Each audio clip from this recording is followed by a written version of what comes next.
man, what you say, man? All The right. Titans! People tonight are worries, you know.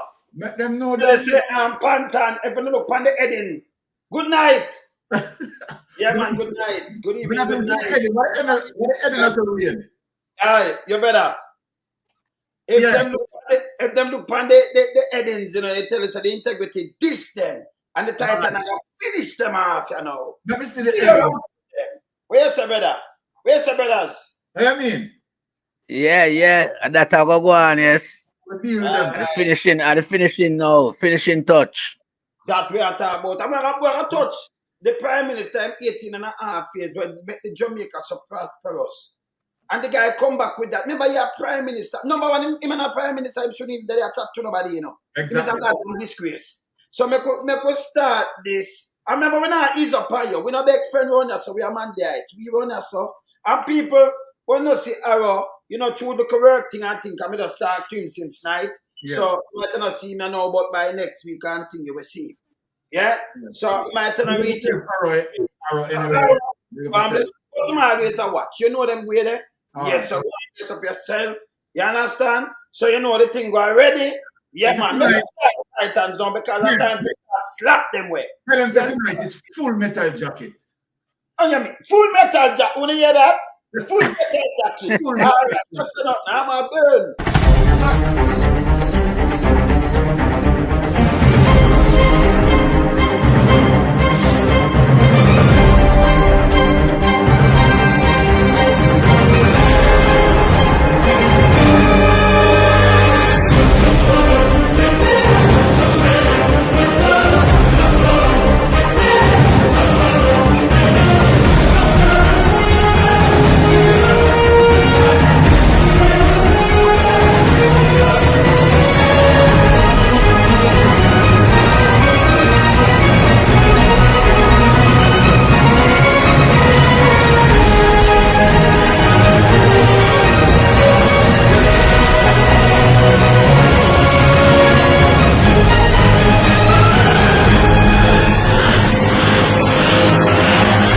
Titans, not worry about it. 1 a.m. Start packing because you are going. Pack! Every Thursday, them belly button bun them. Remember me tell you. When I say we never put it, you know. Remember, we not pet. We not pet. And you only say the worst thing. Make we just tell you right now. I'm going to start you with the anthem. We're going to start play your anthem. We're going to start with the anthem, yeah. Before we start knock it by you. We could start him like this. Grieve! And I can't send this to you, I tell you.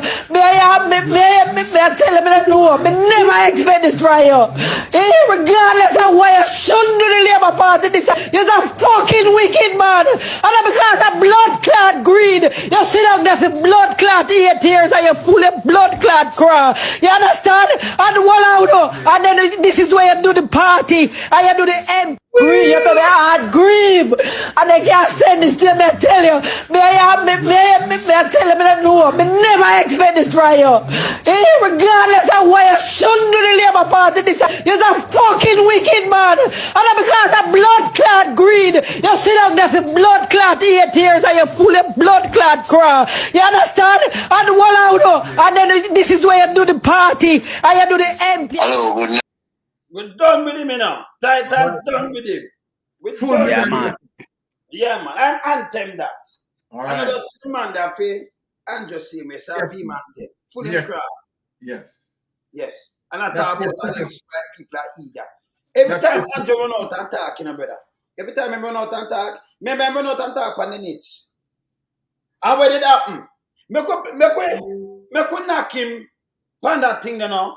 He run out and him talk on the NIDS. We want to show him something, you know. Can we go back to the whole I see, you know, but now show you who is Andrew honest. When we say 18 and a half years, we could go to the NIDS first. We hear what him say about the NIDS, and we could say what really happened, what the court did say. That's why him cannot be trusted. Him a cunt. We could play this. Frustration, particularly in our university graduates, about our systems, and their perspective is that, you know, they can't survive in Jamaica. have a system of a national civil registry that is a registry of the important statistical data for all our citizens and persons who live in our border and are subject to our jurisdiction. People listen carefully, you know. Listen when I tell me, I show you how I lead people astray, you know. Just listen this guy. All right. That civil registry is capable of documenting the life events of our citizens as a store for their own benefit, for future generations, for history and reference, but also as a means of supporting the ease of transactions.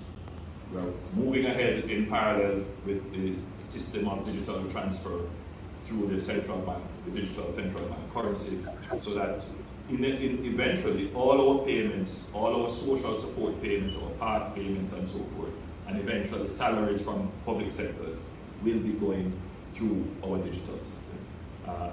Remember this, write it down to, you know, digital system. Yeah. But him say like people are telling him to. Just watch.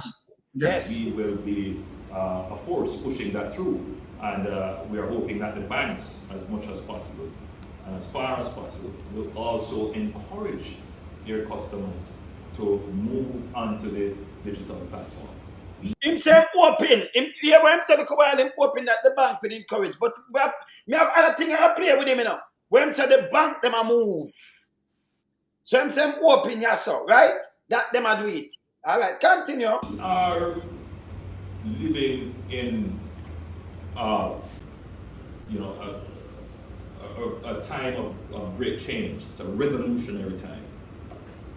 The modern banking system is over 500 years old. And we are living in a time when the modern banking system is changing again. The challenge with the identification in Jamaica is that you have several that could pass as identification. People him said that could pass. That means you say you don't have none. This don't make no sense. Because your passport, even if you have NIDS a million times, your passport, remember enough how we live overseas. You couldn't even travel. Meaning if you could get a NIDS by or lied and then put your visa on your NIDS and make you travel. And you can go overseas and get the NIDS and you rent car and drive. So it's important than your passport and your driver's license. And you need to show they can make you vote.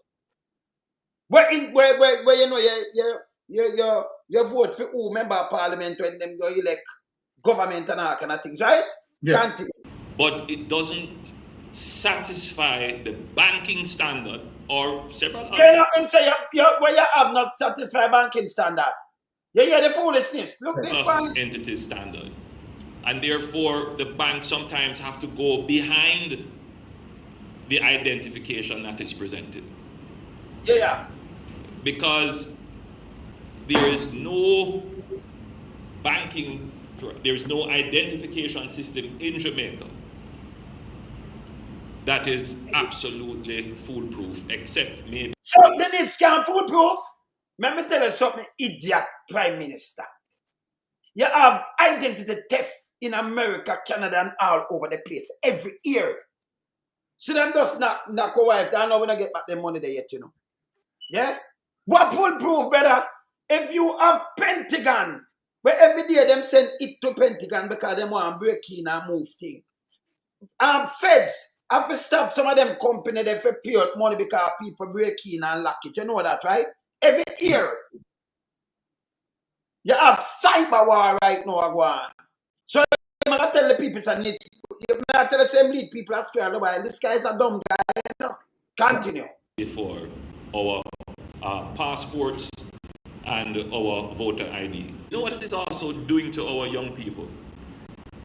It is creating a sense in them that, you know, Jamaica, it's so hard to live here, it's so hard to do business here, everything is so, you know, laborious to get done. There's a high level of frustration, particularly in our university graduates, about our systems, and their perspective is that, you know, they can't survive in Jamaica. It's not so much about the pay and plays part of it, but it's just the systems that don't work. But there's so many things that you have to change about these systems, including the political issues, because there are some people in the country who are influential, who are opinion leaders, but who are wedded to an outdated way of thinking. It was him have criminal way of thinking.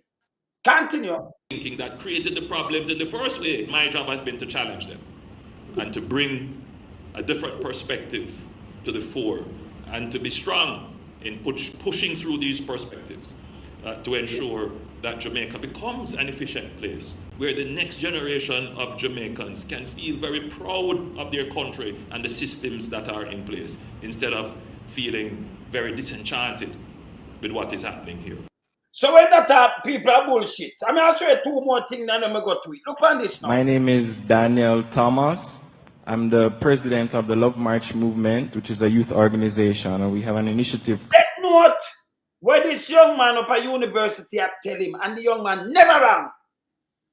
Andrew himself, you know, listen. Called Colorblind, which is where we encourage young people to be engaged in political and national matters with an unbiased eye, without political assignment or. So the youth have the political assignment, colorblind, and the youth are telling the truth, but you're a man with the youth. That's what it is. You know, alignment rather. Okay, so my issue that I would like to raise at this time is with respect to NIDS. All right. Now, I am not, and we are not, against a national ID. We see the benefit of it. There are great pros. It will fill gaps in the country. But we believe that in its current form, it poses significant issues for many Jamaicans, especially with the fact that there has not been, in my opinion, and many other Jamaicans, 60,000, I checked the petition this morning, 60,000 Jamaicans here and abroad who feel that there needs to be more consultation, ventilation of the issues, speaking about pros and cons. All right, both of them are important to a consultative process. So we're being told that we must enroll in NIDS, or in the next 3 years we'll be possibly fined a max of $100,000 and barred from government services and possibly private services as well. The only exception being where there's a threat to health or life or a state of national emergency. Now, I'm deeply concerned about this bill because of the impact on the country. So Charles, you have given us 2 points in the bill that you'd like responded to. Well, I can't go into all of them, but just to say, right now I qualify for NHT. Yes. In 3 years, I will somehow lose my qualification because, I mean, somebody can respond to the NHT point, of course. You're sure about that? Well, that is my understanding because it won't be a threat to my life or health. This is where you're going to come to get all the answers. All right, so allow them to respond now. Thanks, Charles. Really appreciate it. We have over 60,000 Jamaicans. So Charles, so you have to allow them to respond. Me? Yeah, I'm Thomas, sorry. I'm so sorry, Thomas. My apologies. Can I just finish the the wrong last name. 2 lines here? The last 2 lines. Very quick. 2 points or lines? 2 lines. So my closing thought would be to withdraw the bill, allow for proper ventilation of the issues over a 3-month period even, town hall meetings and joint select committee where we can properly speak about the many, many issues that are in the bill. We're not against the bill, but we are for the country of Jamaica moving forward. Thanks, Thomas. Do you know what I reject?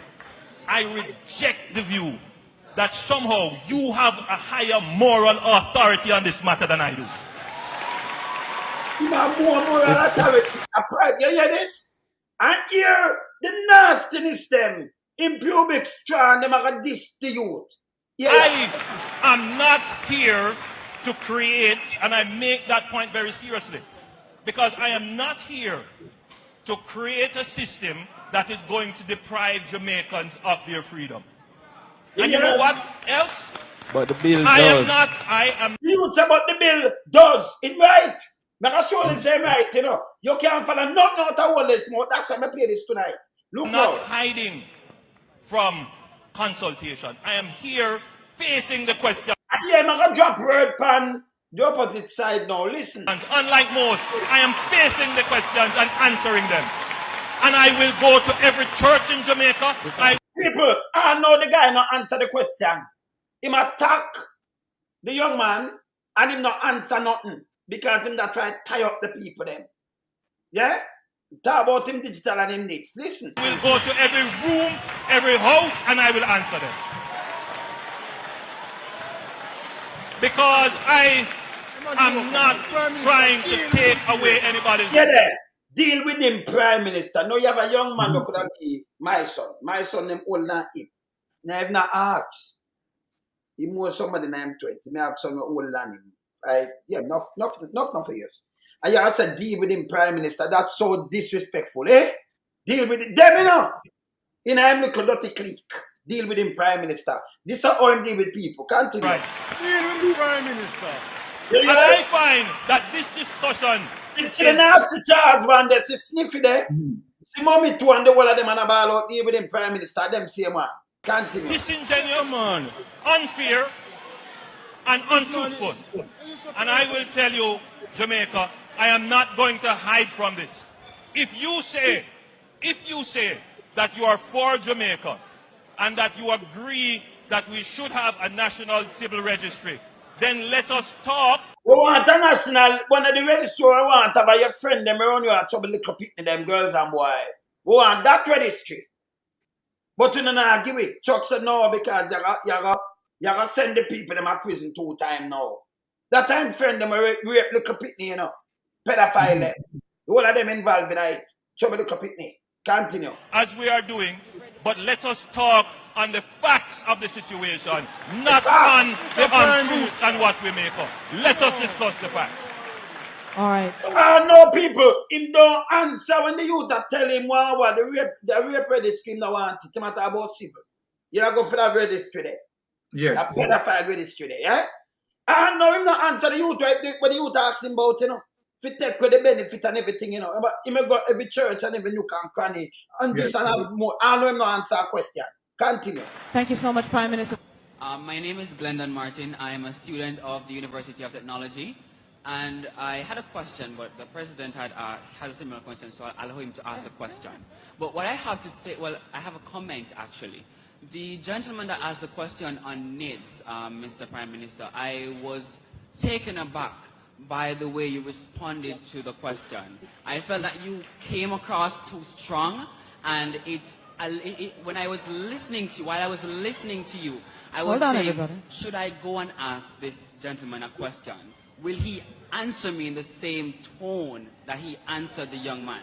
And what I want to say and what I want to see in Jamaica, or overall with politics, is that our politicians behave sometimes, even in Parliament, when you see them jumping over, arguing with each other.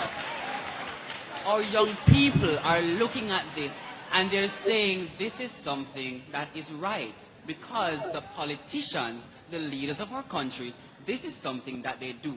So, Mr. Prime Minister, I would like for you to, first of all, apologize on the way you responded to the question. And secondly, allow me to finish, please. Allow me to finish, please. So my darling, hang on 1 second. Sir, hold on, everybody. 1 second. You know, the great thing about youth, hold on, the great thing about youth is that we see no boundaries at all. None at all.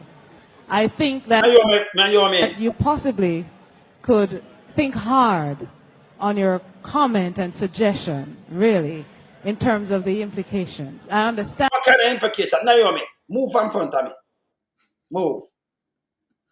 You're so disrespectful. People, make us sure you say, not our talk, not the Titans. Because we're going to dissect where the Prime Minister does. That's why I say when we talk about 18 and a half years, who sit down and listen to him?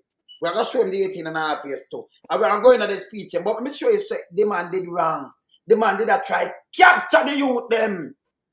Take them DNA and the foolishness. Remember, it's not our saying. The Titan round here. Look on this. Remember him saying did right, you know. Him did say so, not too Byron, not too lied. Yeah, man. Good afternoon. It's Friday, April 12. I'm Andrea Chisholm with the Midday News. Special welcome to those watching on onespotmedia.com. The government has suffered a major blow after the Supreme Court this morning struck down the National Identification and Registration Act. A panel comprising Chief Justice Brian Sykes, Justice David Batts, and Justice Lisa Palmer Hamilton ruled that the act was null and void.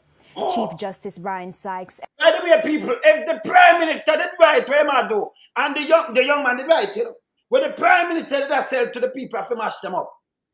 Garbage. There is no way the court struck it down. Null and void, and make on listen it. Listen.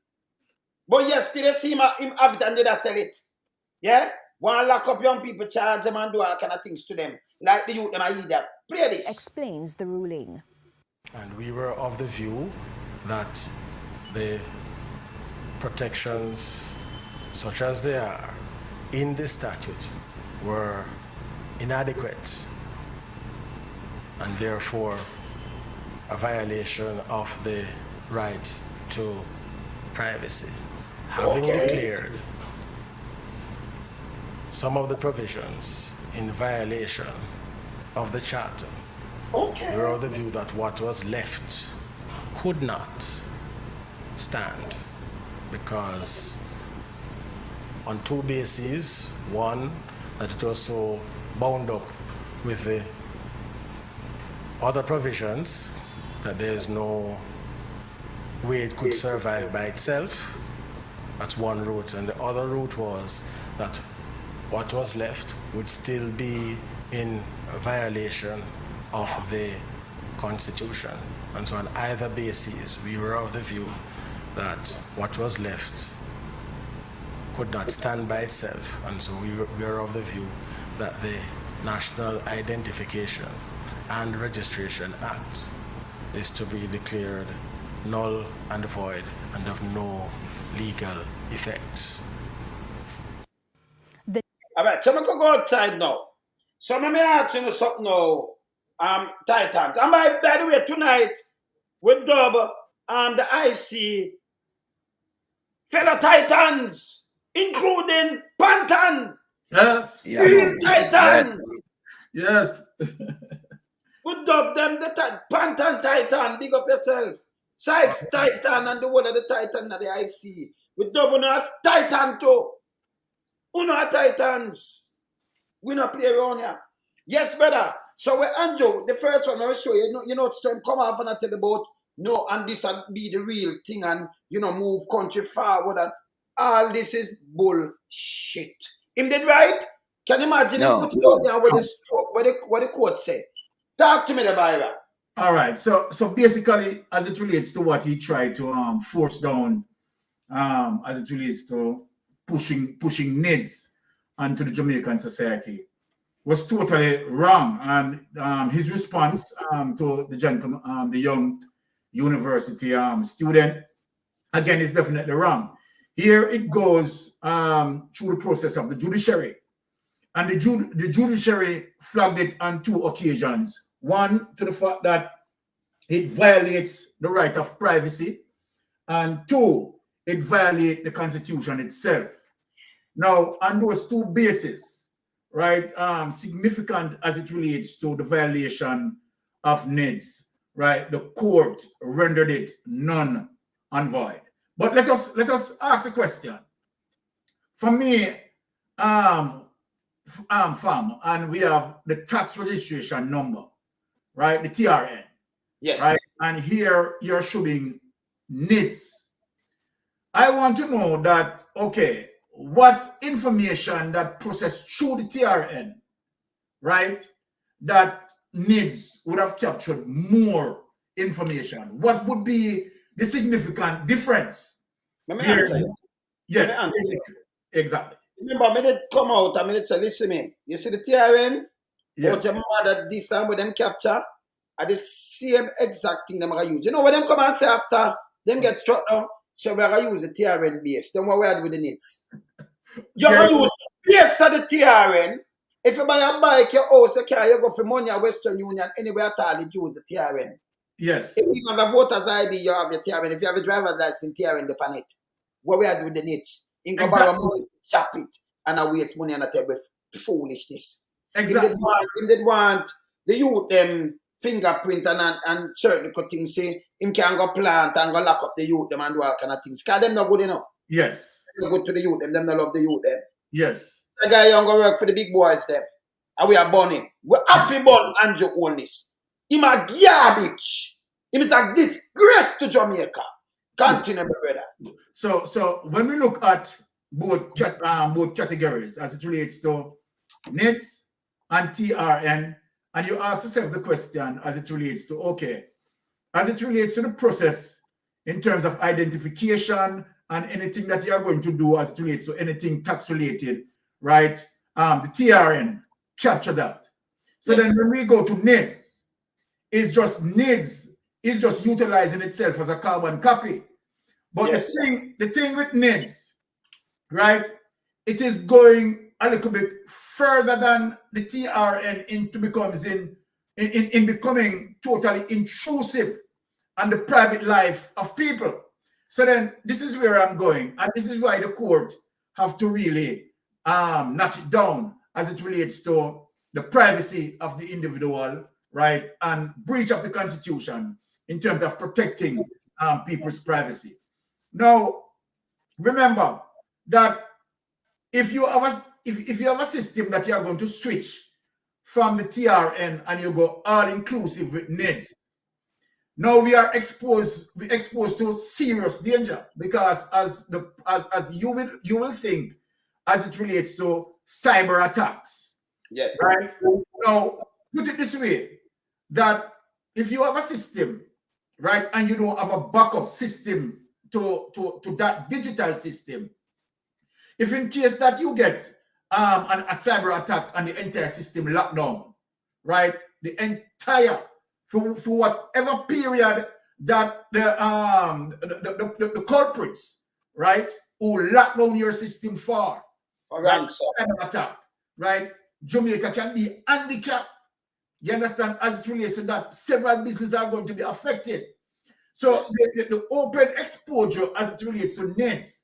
And then the thing that is fundamentally wrong, NIDS is not going to put under the authority of Jamaica. It is somebody externally who will be monitoring NIDS.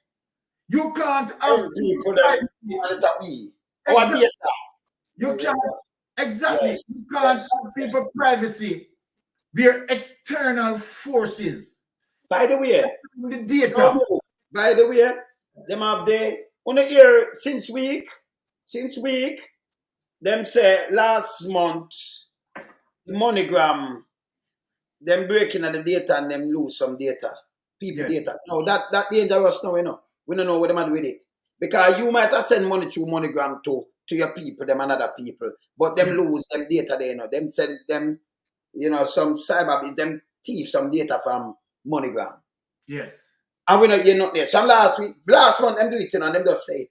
This very dangerous. Yeah? Yes. Continue, my brother. Yes. As we are talking, as it relates to the danger that encounters with NIDS, right? Cyber attacks and so forth. But the bottom line, as it relates to our TRN, right, being managed, it managed under the system of Jamaican authority, which we are comfortable and fine with that. But when you're talking about NIDS, right, NIDS is not going to be foolproof, governed by Jamaican authority, and that's a fundamental difference when your data, right, is going to be controlled by external forces, right, and then the Jamaican administration is just a mediator, because they are not the one who really control, right, the processing of the data and the total website of the data. So that is very much dangerous in terms of what Andrew Onlis is proceeding towards NIDS. And when the court itself, when the judiciary itself look into all these situations and all those vulnerabilities, the court realized that it couldn't be a prudent idea, right, for us to navigate ourselves towards NIDS, right? Because I don't see the difference in terms of what NIDS will do as opposed to what the TRN will do. Because, okay, if you want NIDS so that you can process, right, anything that has to deal with tax, the TRN also does that. Yeah. Right? The TRN capture that.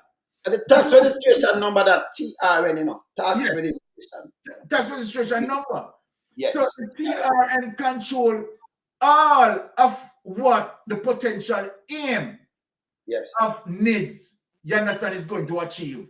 So then, since we have our TRN, right, what they are explaining in terms of, the system, it will be able to get you up, faster. I don't see where that is going to get you faster than you having your TRN, because you having your NIDS, the same information that is on the TRN is going to be copied on the NIDS. So what is the significant difference? I wouldn't want someone to explain to me the significant difference. That is my take on it.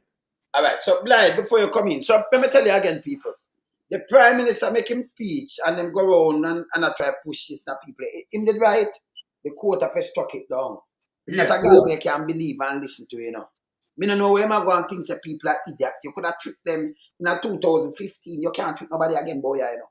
Exactly. The Titans now allow that boy, you know. Nobody now allow you to trick them, you know. Them know you understand? You are the liar this thing. So I could tell you. I beat it till I'm a Ben here. Full can I tell them again? Full metal jacket. Full metal jacket. Yeah, man. I pay man later, so we not pay people. Yes, Titans. Yes.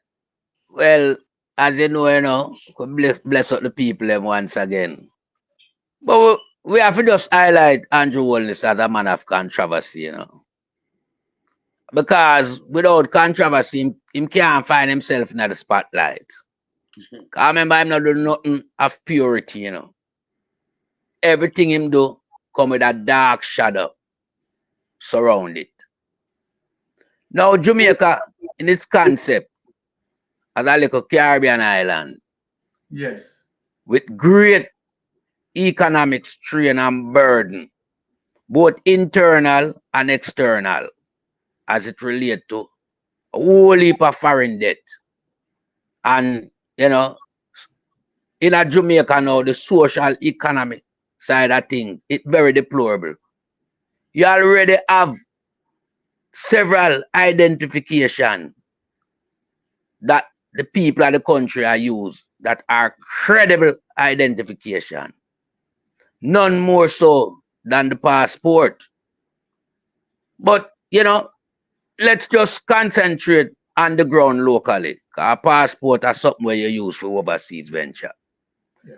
The TRN is very, very credible, and it carries the same substance as the NIDS that him want to introduce. So that was just a waste of money, and we wonder why. In our thought, we wonder why would he try to, you know, utilize resource that him don't even have to introduce something that outside counterpart are gonna have almost the full entire capacity of. So we look upon that as a controversy and as a big blunder upon the Jamaica Labour Party. Because trying to capture people identity as it relates to fingerprint and, you know, your privacy, where them are going to come encroach upon, it's a very strong message him I use, you know, because we know him is a dictator. And this was one of the reasons why I want to introduce the NIDS, because there are places like Israel when visit. You understand? So when him go down at them places, him learn what is happening in them places and try to incorporate it in Jamaica when him come back. Because him go all over the world where the dictator them there, you know, and feed off of them, you know. Because him want to control Jamaica under iron fist type of regime. And that's why him end up in the shit pit where I'm in today. With him statutory declaration cannot be certified. And the minions them Minions them now are run out and try to back him and try to cow down Integrity Commission. Now, what I see took place recently in the Parliament is unprecedented. Because for too long, these men have that play field as them own. Like nobody can calm them inside here. But, you know, I see Chairman Seymour Panton, and beat them. And when I tell him beat them, he mash them up. He mash them up big time. Ruffle them feathers. Have some people all question themselves 5, 6 times, ask themselves the same question. Because them couldn't ask the man that, you know. Because the man did already explain to them. Say, IC is not held accountable by Parliament. Only by the court. So, where is it concerned to where him say, as the chairman, it cannot be overruled by these minions trying to look comfort somewhere where there is no comfort. Because all of them are under the microscope of the integrity. And them know themselves to play as them.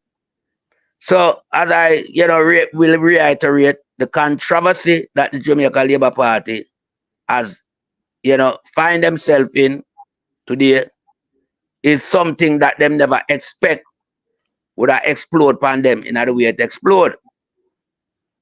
Because them have the thing or them want it, you know, them set the people around them, like, you know, the DPP, Commissioner of Police, Acting Commissioner, Cratchits Bully, and all these people, and some more influential people them have. Like even the same ordinary policemen them. Because we see them do something in the country where we have to beat, you know. Because we as taxpayers now pay with tax money, you know, for have no death squad in the GSCF, you know, within the GSCF, you know. I do some criminal work in the country. I do some hitman work. We allow it. If it's a GSCF, it's a GSCF. We don't want to hear about no death squad. Because too much people are lose them life. And when you find out there is nobody held accountable for these crimes, then if you can't manage your crime where you have on the ground, or you have to manage an international process like NIDS, where you have to secure the people identity.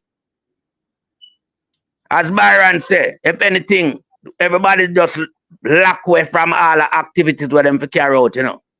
Yeah. Because our country not reach the stage yet where to take on these type of activity. We don't have the capability, we don't have the resource, and we certainly don't have the manpower. So we just need to grow ourselves step by step in the right way, and not these criminal corrupt way where we say go on, where people want ram something down Integrity Commission throat. I want to run, go find some people within the justice system to help them after them commit some heinous corruption in the country. So the Prime Minister, he have to take responsibility for the chaos where him cause. Them tamper with so much of the constitution law that it even confuse them now in a parliament. Because them don't even know the rights to what them have and what them don't have. Because them didn't have it all, you know. But we around here, so the Titans and people who support the Titans and the movement of Michael Manley, we have to make sure now we take back them power there from UNO. Slowly but surely. And we're not accountable and sending them to prison. So all of these little things we not try to compact now in a little small space of time leading up to the general election. It not gonna work. The Prime Minister right now, him should have resigned already, you know. What we should have process now is a leader for taking into the next general election. It shouldn't be Andrew Holness. Because him now have no credibility as the leader of the country. Him carry the country into disrepute locally and internationally. Because all the people when a born at Jamaica talk how corrupt Jamaica is. Currently as I'm speaking. And it's all down to the corrupt government led by Andrew Holness. The men them who surround him in a cabinet and in a parliament, the whole of them a sticky finger. That's why them cannot correct him. Because Andrew Smart and them make sure corrupt the whole of them around him. So when you see all Pernell Charles Jr. now, as a little harry-quashy liar, say him a try to talk against a man of the stalwart statue of Seymour Panton. Him need to understand that this man teach law. And when this man come out and say, it is so, it is so. As the man said, him shouldn't even be there. But a true courtesy, why him turn up there. And then make sure bring him one water. Because him know no corrupt. And him afraid I want to even take water from him. Yeah. Because he's afraid of the type of state killing where pop up here and there in a Jamaica that cannot be investigated and has never found anyone guilty for these state crime that we see. Yes. So Mr. Panton bring up to him water, and that is a God damn disgrace on the government of Jamaica. Play them, man. I'm play them go stage by stage, man. All right. So when Yeah, man. I'm going to go to them stage by stage. All right. You know, when I got and I'm water yet, we want to go to Queenie before we show this guy alive. Yeah. The reason why I go to Queenie, may I show you all them done some food. Yeah. I'm want you look up, Byron, I want you Google a Panton. Me have it, me I put it up, so I gotta read it. Me have it some boy. Yeah. I think I put it up here, so we want to read that. We gotta hear a Queenie because in them head, you know, them feel them can't stop the IC with the money where them get. So I'm go to Ligel and Ligel Clark, what am I big up? Me I show you say him now do no work. Him a have a kwashi. Remember we talk to him and meet him for more than one thing, you know.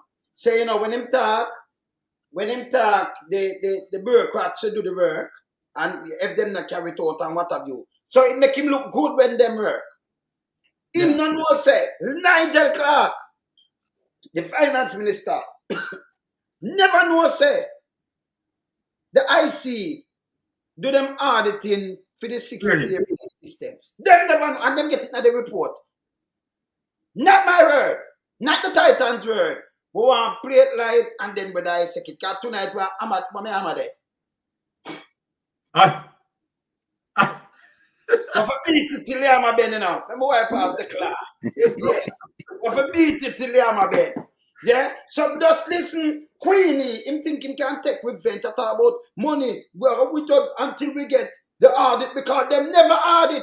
It mislead. That means them get raised up here as parliamentarian and them never even read the report every time it's sent. Them never read it one time yet.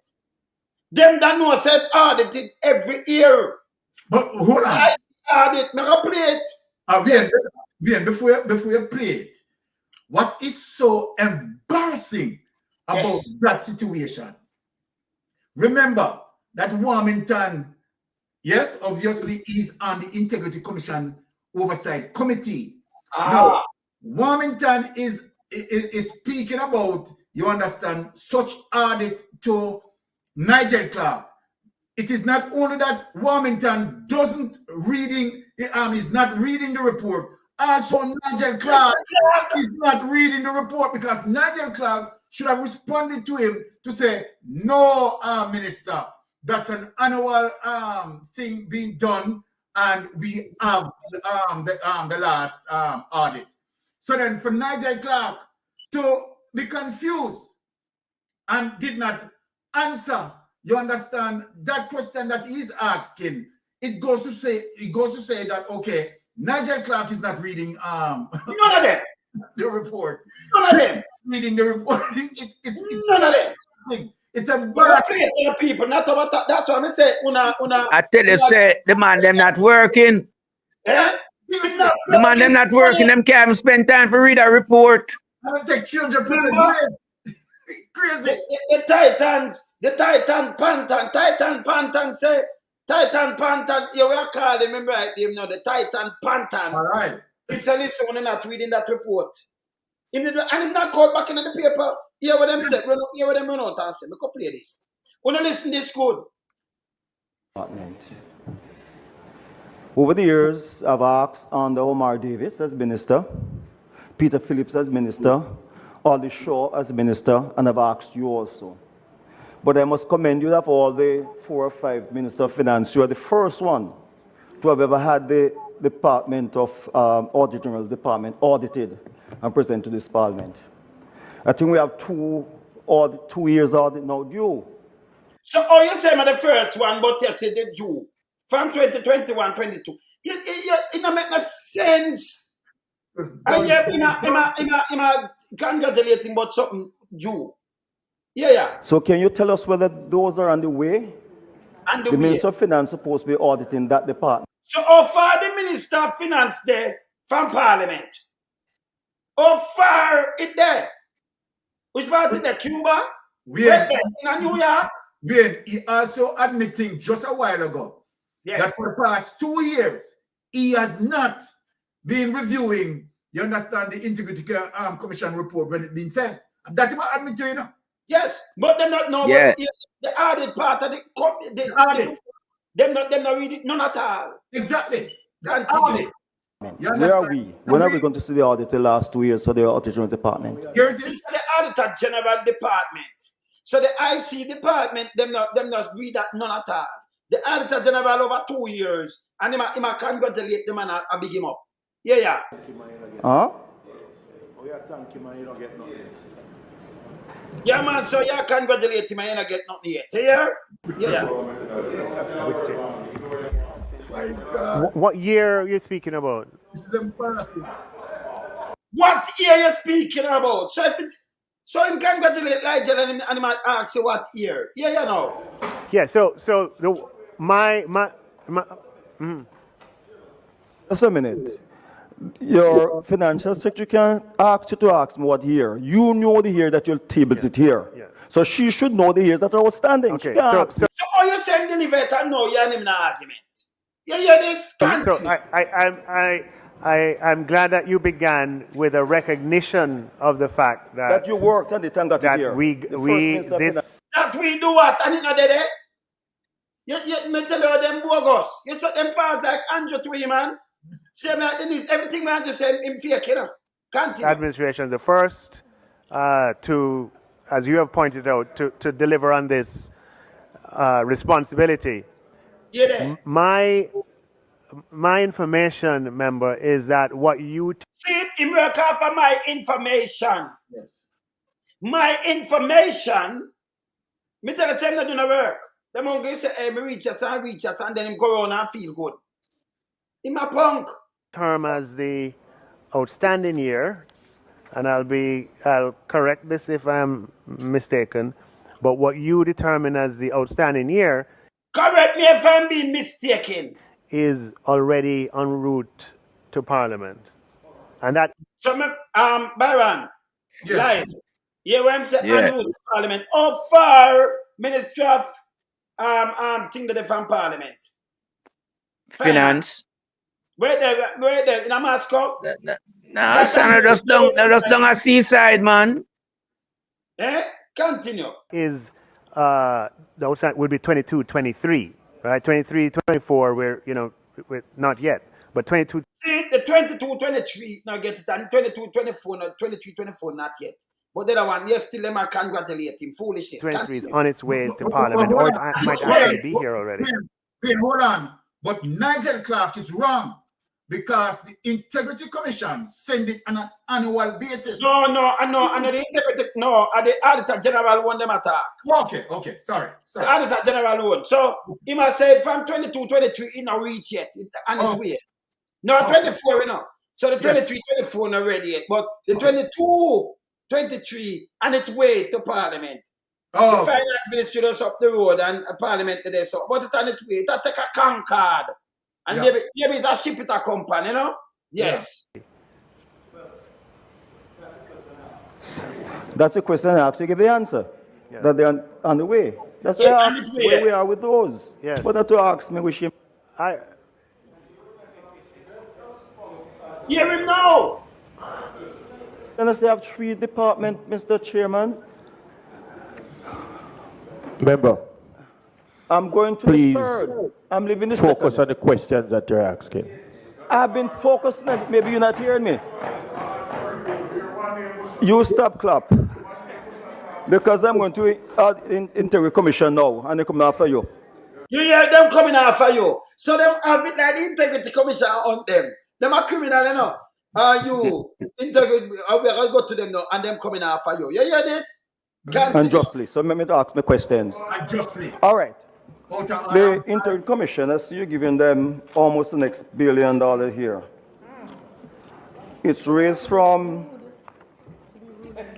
1.8 billion to over $2 billion. So it's almost the next billion, 1.8 billion to 2 billion, you know. Yeah. So 200 to 2 billion, you know, 200 million more. Him say next nearly $1 billion that. $1 billion at 1000 million. Yes, yes. So why this guy I say nearly 1 billion more than I get? 1.8 and $1 billion that be 2.8.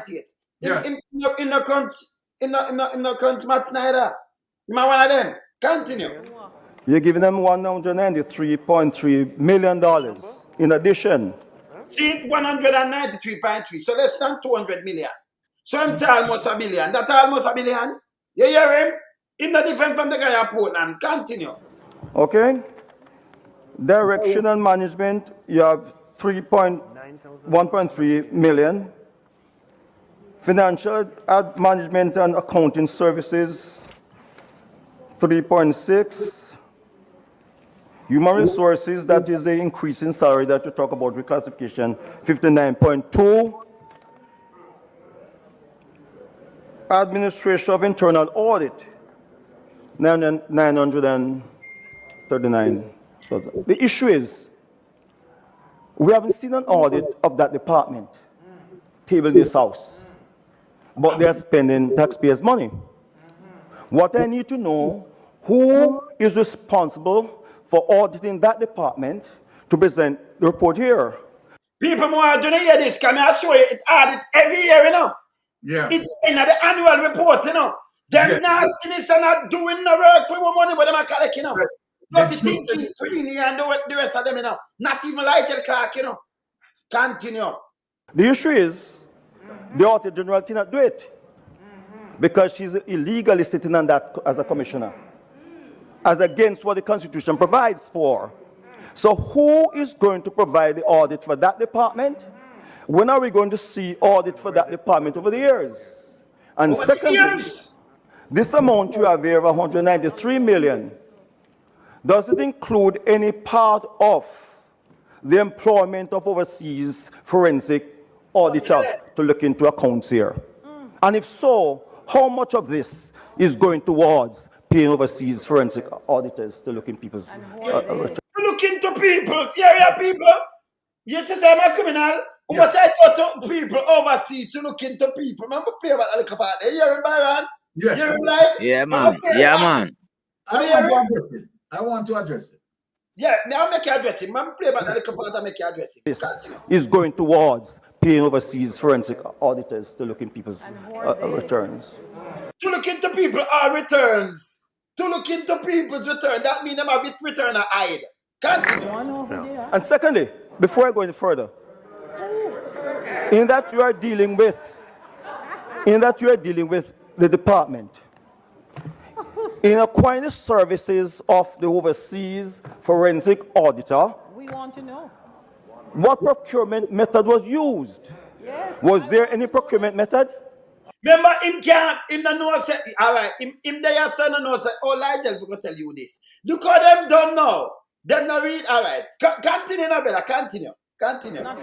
Remember, remember, with the greatest of respect, I think you have the wrong meeting.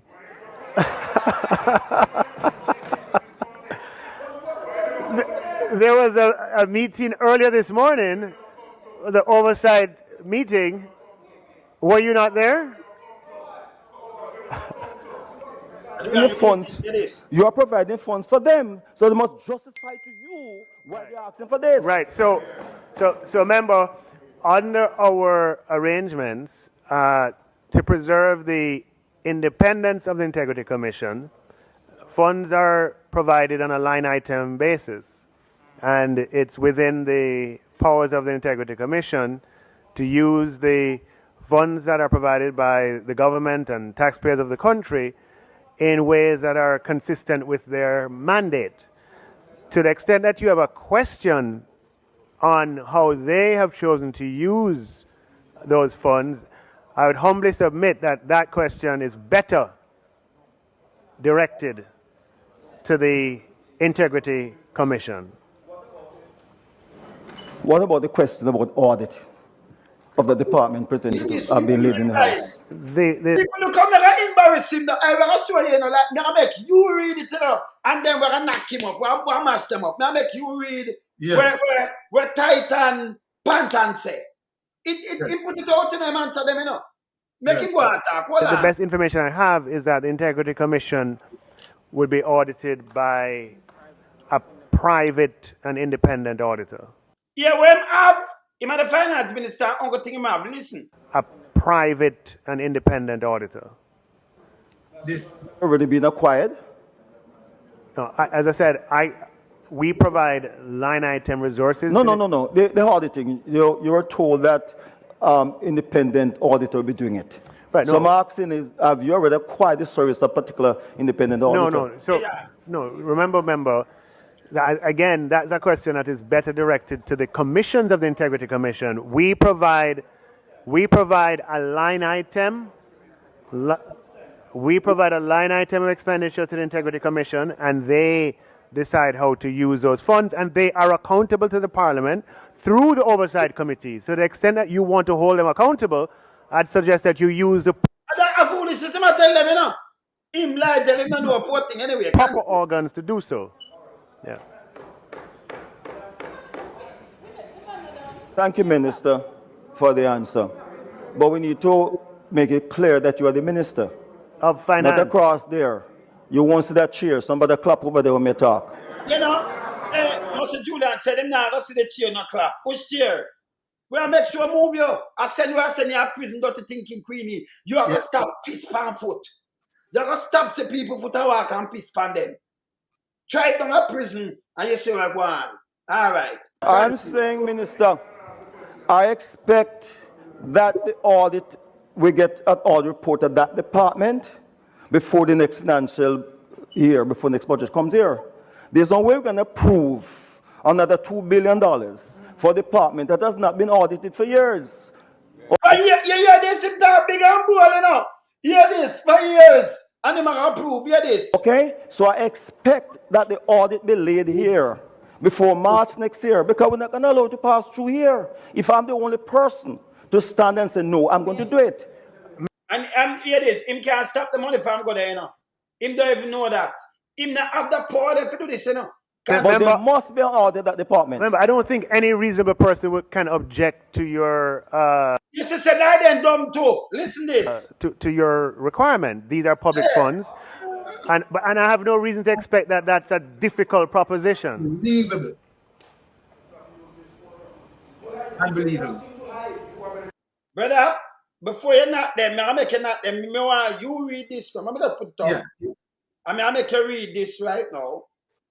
And then you knock them. I make you knock them. So remember put up this upon answer people. Remember them say them not audit, right?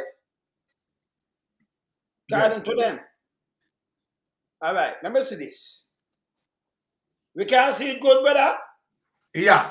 I want it to make you read it right now. All right. I'm going to answer them back. Just watch it. Let me just go and run it up. All right. Remember move this. You can see it properly? Yeah. All right, go and read. Go and read. See that? Okay, so the Integrity Commission fires back at MPs. All right, watch this now. All right. The Integrity Commission, in bracket IC, has thrown another punch at Jamaica's parliamentarians despite claims from government representative that its chairman, Justice Seymour Pantan, was disrespectful in his opening statement at the Integrity Commission Oversight Committee of Parliament meeting on Tuesday. In a release on Wednesday, the IC took aim at a member of Parliament for St. Catherine Southwestern, Everett Warmington, who had used a sitting of the Standing Finance Committee of Parliament on Tuesday to declare that he would not approve any further expenditure to the Commission until he sees audited accounts of its expenditure. In open bracket, the Integrity Commission remains concerned that there are parliamentarians who continue to exhibit a clear lack of knowledge or understanding of the very laws that they are elected to write. This is an embarrassment. It's a total embarrassment. Continue. It is also obvious that some parliamentarians do not read the reports of the Integrity Commission that are routinely tabled in the House of Representatives, right? The Commission said in the release. The Commission pointed out that contrary to the statement that were made by Warmington, its accounting and financial affairs have been audited annually in its 6 years of existence. No, hold on, that's really embarrassing. Jesus Christ.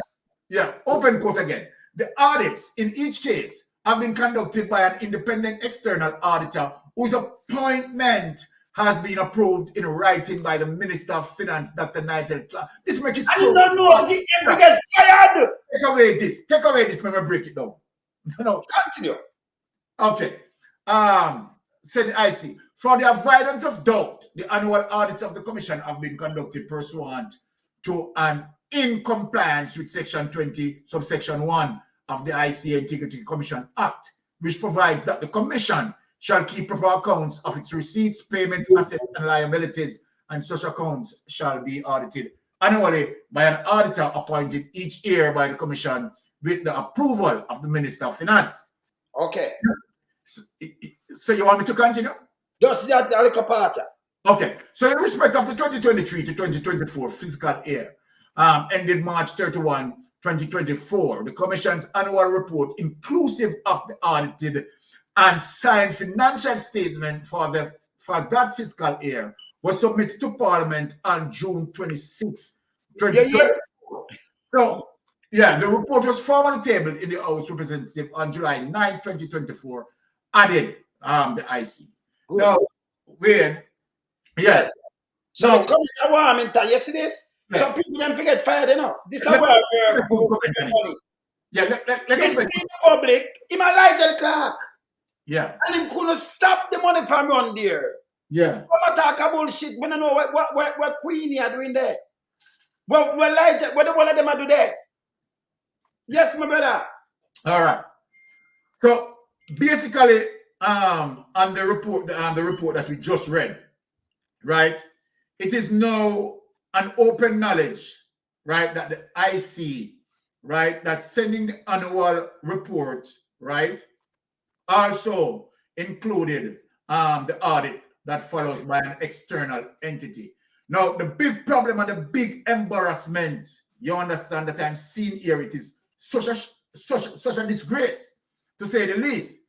Because remember, people, the Integrity Commission Act, right, signed into law 2017 and was activated 2018. Good. So when you check that as it relates to a 6-year period up until now, you are going to tell me because what Warmington doesn't realize and what Warmington just told the entire Jamaica, Warmington, who sits on the Integrity Commission Oversight Committee, this is embarrassing, that he did not realize that the audit was also a part of the IC annual report. What this goes to say, they are not reading it. They are not reading it. And again, it is even, okay, it is really bad on Warmington, but it's even worse as it relates to Nigel Clark, who is the finance minister. Remember that all procurement processes, Nigel would have to sign off on it. Yes. And then if Nigel awareness, right, don't realize or having the information to say, Warmington, no, the audit is inclusive of the annual report, right, that comes annually to us, right? So as it relates to what we just read and the recent filing of the audit, it's a totally embarrassment to show you that the Jamaican Labour Party administration, and I'm going to make an umbrella criticism, right? Because you're going to tell me that none of them in Parliament could not help Warmington to edify Warmington. None of them couldn't edify. That means not one of them is taking the time to read it. And this is not don't move, people. Don't move. Yeah, me tell you how the Titans work, you know. But yes, still, when it go there, them have the time to take out to them want to take out and give Big Mama. Yes. Take out and give Big Mama. Them do it in Mikel the other day. Them do it with only talk about the 4 bank account and thing, my brother. Them take out to them want to take out. Dark power father-in-law, fish headless and them. Yeah. And E.I. Clark because of them. And them can't tell me nothing. Yes? Them doing these things. And them take out and give Big Mama quote the thing. But yes, still, brother, I know them not read it. Yeah. Them not read go down at the depth of the thing. This is more than embarrassment. We shouldn't even pay them. Them should have get fired right now. Exactly. No. Yeah. They should have been fired. If it is hold on. I want to tell you, if Jamaica was operating as really and truly a true democracy, both Warmington and Nigel Clark would have lost their job. Them gone. It's a total. Prime Minister don't read it neither. It's a total disgrace. But you know what? As it relates to the entire settings in terms of the kangaroo court, because you call it kangaroo court, the objective of them bringing the IC, the Integrity Commission investigators to Parliament to question them, their intention was to try to embarrass the Integrity Commission, right? To the fact that Andrew Holness is now pursuing what we call judiciary review. So what they want to do now, they want to try more than the Integrity Commission is partisan. The Integrity Commission acted maliciously. But guess what? I love how Panton plays it out to them. I love the Integrity Commission investigators, how they sat there and they defended themselves extremely well. I am extremely applauding the Integrity Commission investigators. But what Jamaica must realize as it relates to what I always say, that the Integrity Commission investigators, right, are doing an awesome job, right, for the Jamaican people. They are holding up the rails of justice. And as I always say and continue to say, that Greg Christie, along with his team, are, trust me, distinguished gentlemen, right, who needed to be applauded of the great work. And remember, people, that the little, right, that they have been provided as it relates to certain policies, right? And so then we see that even in the, you know, the limitations of the Integrity Commission, they are still able, right, to provide solid information as what they provided us. Now, the key point as it relates to the Integrity Commission Oversight Committee, and let me say this, people, I am going to say something, but this is my subjective opinion, right? It appears to me that you have people on the Integrity Commission Oversight Committee who may have been a part of the illicit 7. Remember, people, I don't have any facts in it. I am just saying, as it relates to my subjective opinion, because number one, we know for sure that Juliet Holness is on the Integrity Commission Oversight Committee, right? We know for sure, right, that Warmington is on the Integrity Commission Oversight Committee, right? We know for sure that Edmund Bartlett is the chairperson as it relates to the Integrity Commission Oversight Committee. And so then I will not be surprised. Remember now, people, what I'm saying, I'm not speaking on the basis that I have any evidence. I don't have any evidence. Let me say that categorically clear. But I'm saying I will not be surprised that you have members who sits on the Integrity Commission Oversight Committee who may be a part of the illicit seven, and which is, now that is a fundamental wrong, because you can't have these people who may have been the subject of an investigation, right, trying to manipulate, you understand, their own investigation and want to supervise their own investigation. And so then be glad, right, that Panton pointed it out to them that any investigation that done by the Integrity Commission investigators, right, and where they conclude as it relates to whether charges are to be recommended, that the Integrity Commission Oversight Committee cannot rule otherwise, cannot make any determination on that. That will have to put into the court, right, or go through the corruption prosecutor, you understand, to be decided on. And many of the times what we have seen, what Jamaica have been obviously seen, right, we are asking Prince Kamika, what her name, Kamika Prince, whatever. Yeah, yes. Right, corruption prosecutor. Yes. I am saying to Kamika Prince, why don't you allow the judiciary to make some of these judgments that you are making?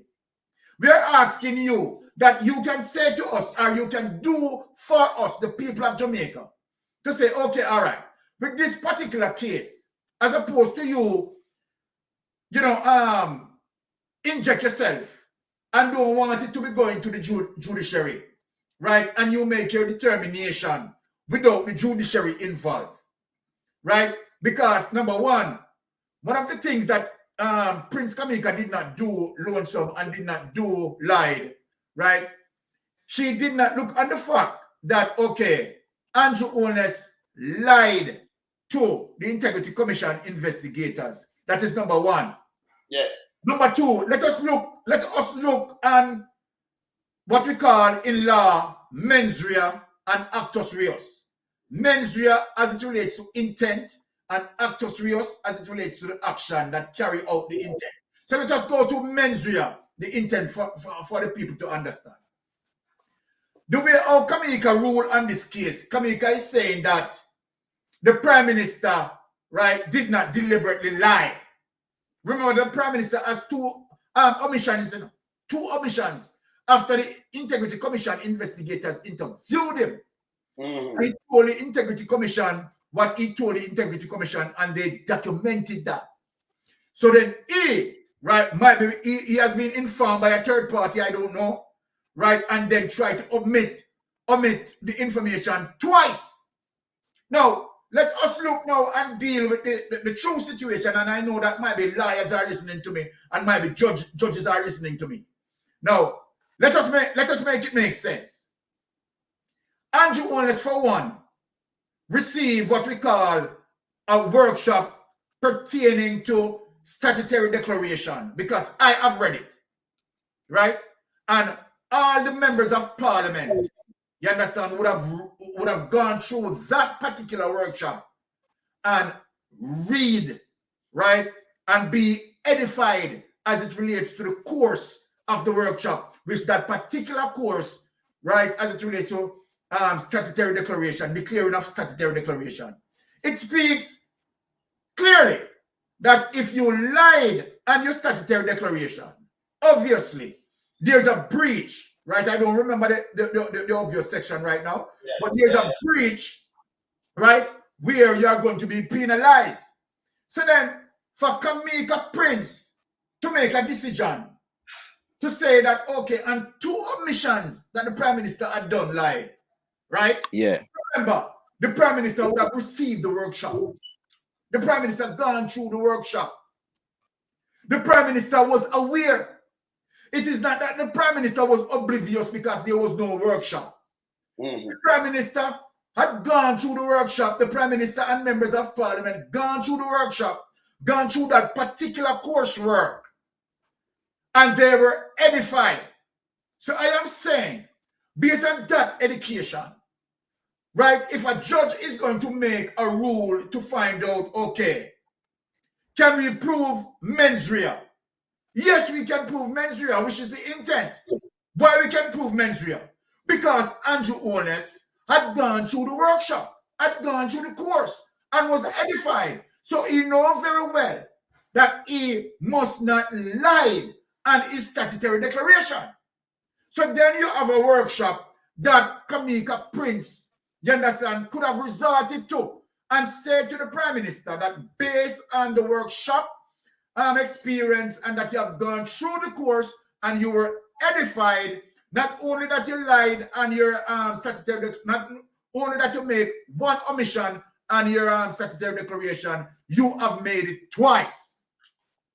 No, she did not use that basis to form her her conclusion. She looked beyond that, right, and just decided to make Andrew Holness walk free. Two times now. Yes, Two times. make Andrew Holness walk free as the awarding of contracts to Gavin.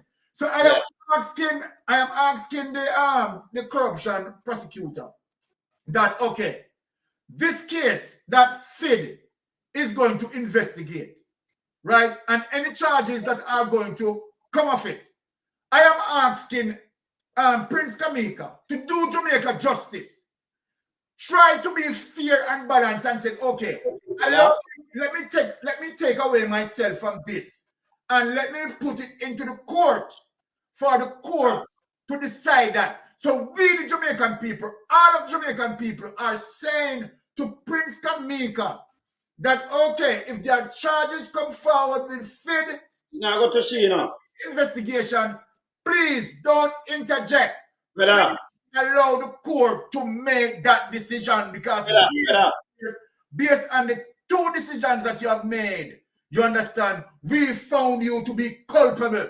And so then do Jamaican people a justice by you not making a conclusion on these cases, but follow the FID investigation in terms of the recommendation of charges and put it into the judiciary.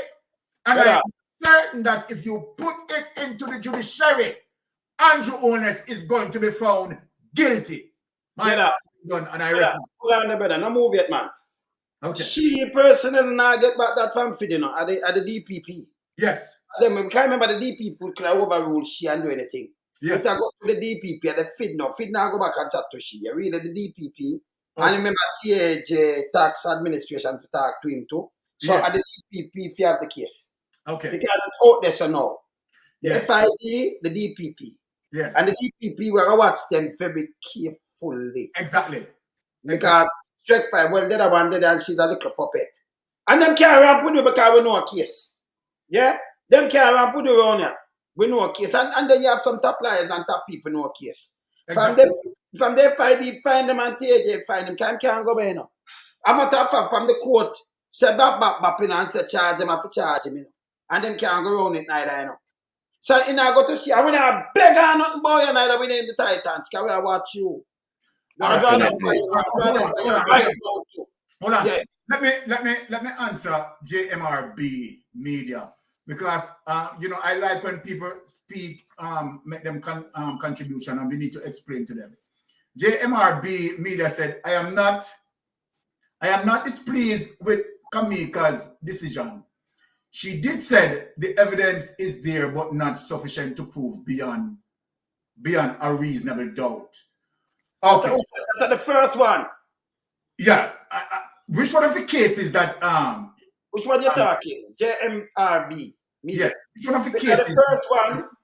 She don't want to go back because the time and what have you. Before she said it to them. Yeah, but she said what? Let me see what you must say. What you say? What you say? Put up where you say JMRB. Because she said both. You understand? Yes. But hear this. Okay. You think you could go to police and tell them lie, or go to FBI, anybody and tell them like that are sending you to prison? Yes. And they might use it against you. And him can flip-flop and do some little things where them know better. From them say things, they might go back for it.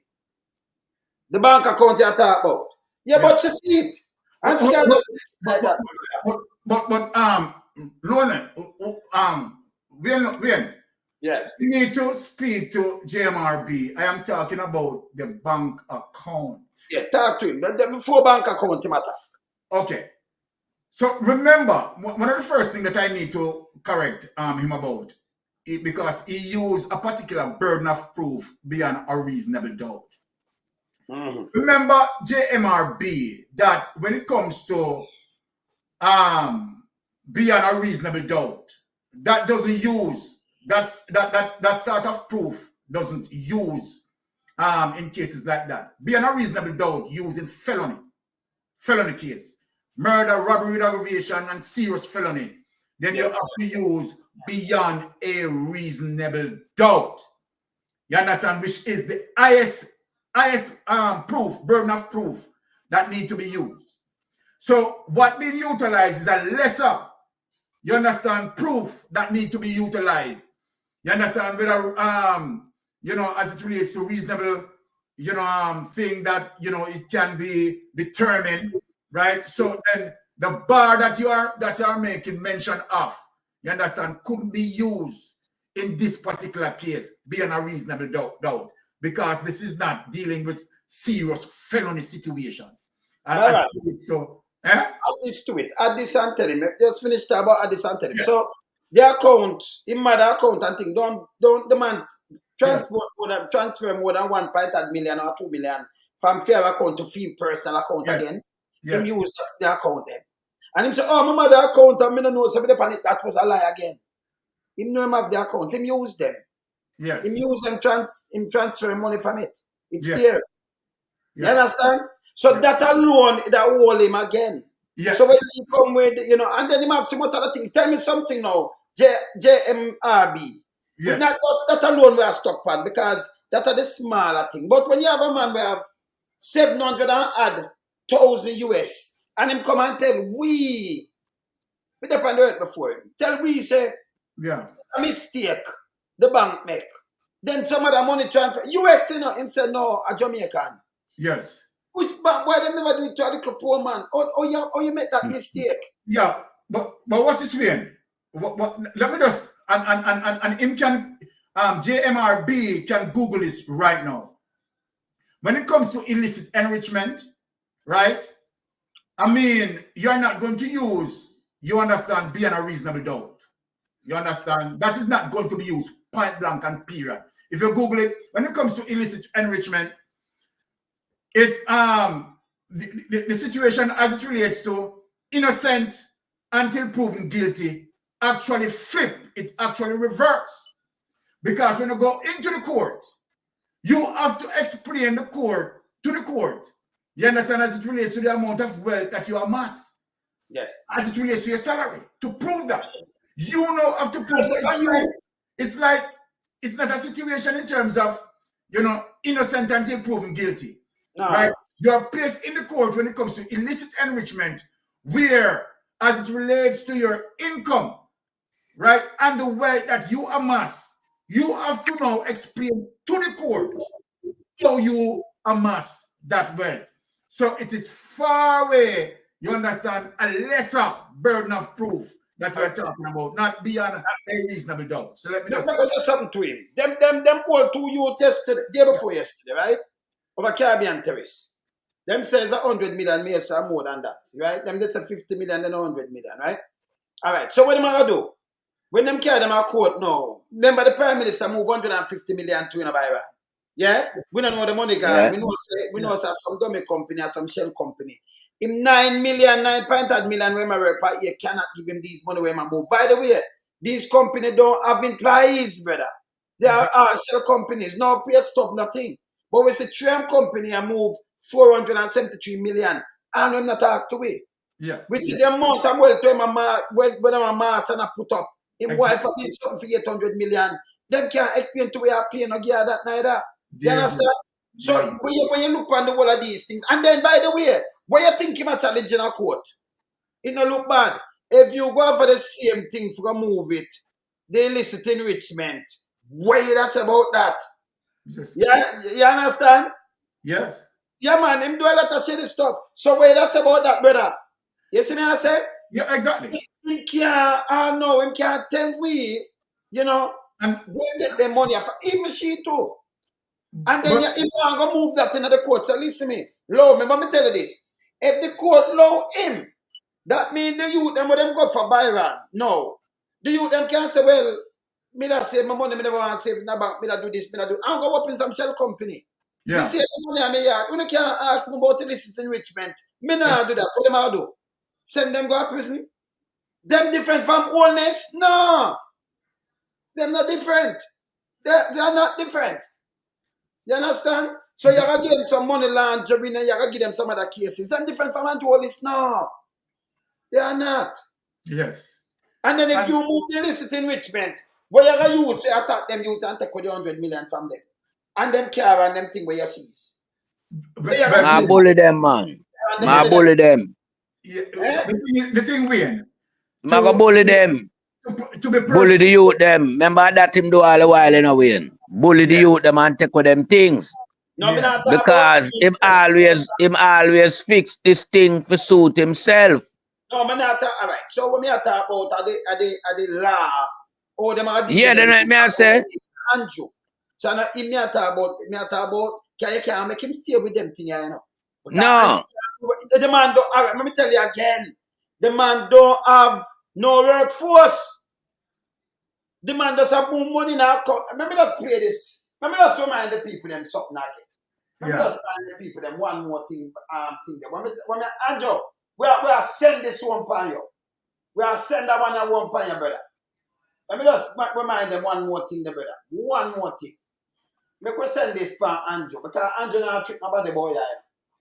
Money. Let me play that thing, brother, and then we get along because I want to mash up Charles' thing. But I'm going to play this. I want to continue to play this. Law-abiding lifestyle to pursue a life of crime. You've just made your first big score, perhaps from selling drugs, taking a bribe, or other corrupt acts. You can't just spend it or deposit it in your bank account without attracting attention from authorities. That pesky money trail might serve as evidence of the crime you committed, so you need to get that dirty money clean. There are 3 steps to any money laundering scheme. First up, placement, where funds are moved from direct association with the crime. Then, layering, or disguising the money trail to foil any authorities. And finally, integration, where the funds are once again available to spend without worry of being caught. So, what are your options? One option is forming a shell company. It's fairly easy, and there are plenty. Prime Minister of Copperwell, shell company. No, let me repeat again. No employees. No, him and the shareholder. Or him sister, or him son. Yeah, man. Yeah, man. Employees. Now him and the director. I put him son, them and thing like in a them are pay stub, but the money with all right, continue. Plenty of law firms who can help. It should take them only a bit longer than signing up for a new email address. Launderers may turn to historic tax havens like Switzerland, or places where you can set up anonymous shell companies like the Cayman Islands or the US states of Delaware and Nevada. Once a shell company is set up, make up some fake transactions for goods or services that you pay for with your dirty money. Suddenly, that dirty money looks legitimate. It also helps to find people in banking who don't care if you're a shady client. After the... Tell me now, you have to, how much of the bank then? How much of bank there, Jamaica? NCB, CIB. Jamaica. Hey, Jamaica National. I want some things about the place, I know. I know money I move. Continue. Fall of the Soviet Union, launderers sought out weak spots throughout Europe where oversight was poor. Billions have been funneled through banks in Cyprus, Malta, and the Baltic nations of Estonia and Latvia. If you prefer to use the stock market, you can try a technique called mirror trading. In this method, you use your money to purchase shares, and then you sell shares worth the same amount somewhere abroad. The trades functionally cancel each other out, but you've successfully turned your rubles into clean euros. A similar method is a back-to-back deal, where, say, a Russian takes out a loan in one country, say Austria, that's guaranteed by a deposit of dirty money back home in Russia. She then defaults on the loan, the bank in Austria seizes the Russian deposit, but she still ends up with the proceeds of the loan. No strings attached. Or maybe you like to visit casinos. Another method of money laundering is mixing dirty money in with clean. Cash businesses like restaurants and casinos are particularly attractive to launderers. A common scheme is to buy a bunch of casino chips, make a few small wagers, then cash everything else out as winnings. Or finally, there's smurfing, though you won't need anything blue to get your green. With this one, you hire a bunch of associates called smurfs to individually deposit small chunks of the large haul you're trying to cleanse in different accounts in different places. Beware, US banks are required to report any transaction. So that's smurfing thing, though. So, honest, the $4.8 million we're going to your thing, when nobody don't know all that bank, them just go and bank a little and reach at $4.8. Remember, just play about that smurf thing. Oh, it sounds like smurfing, so. Individually deposit small chunks of the large haul you're trying to cleanse in different accounts in different places. Beware, US banks are required to report any transaction over 10. What about smurf? Oh, that sounds like smurfing, so. Oh, with twin smurfing, so. Not your Papa Smurf? That is exactly smurfing. Eh? That is exactly smurfing. Maybe let's continue. Not too weird. Okay. Okay. $10,000, so you might need to find a lot of Smurfs. We're to find a lot of Smurf. Smurf, yeah. Yeah. Right? A lot of Smurf? Okay. Yeah. All right. Continue. So you can see, there's lots of ways to launder money. Unfortunately for you, there's no guarantee that you won't get caught. Well, that's true, because when people get caught, they can't go to court and want to move some sitting. Well, the IC hold him. Eh? The IC hold him. Hey, look. But what around 5 more IC, I tell you something, fam. Yes.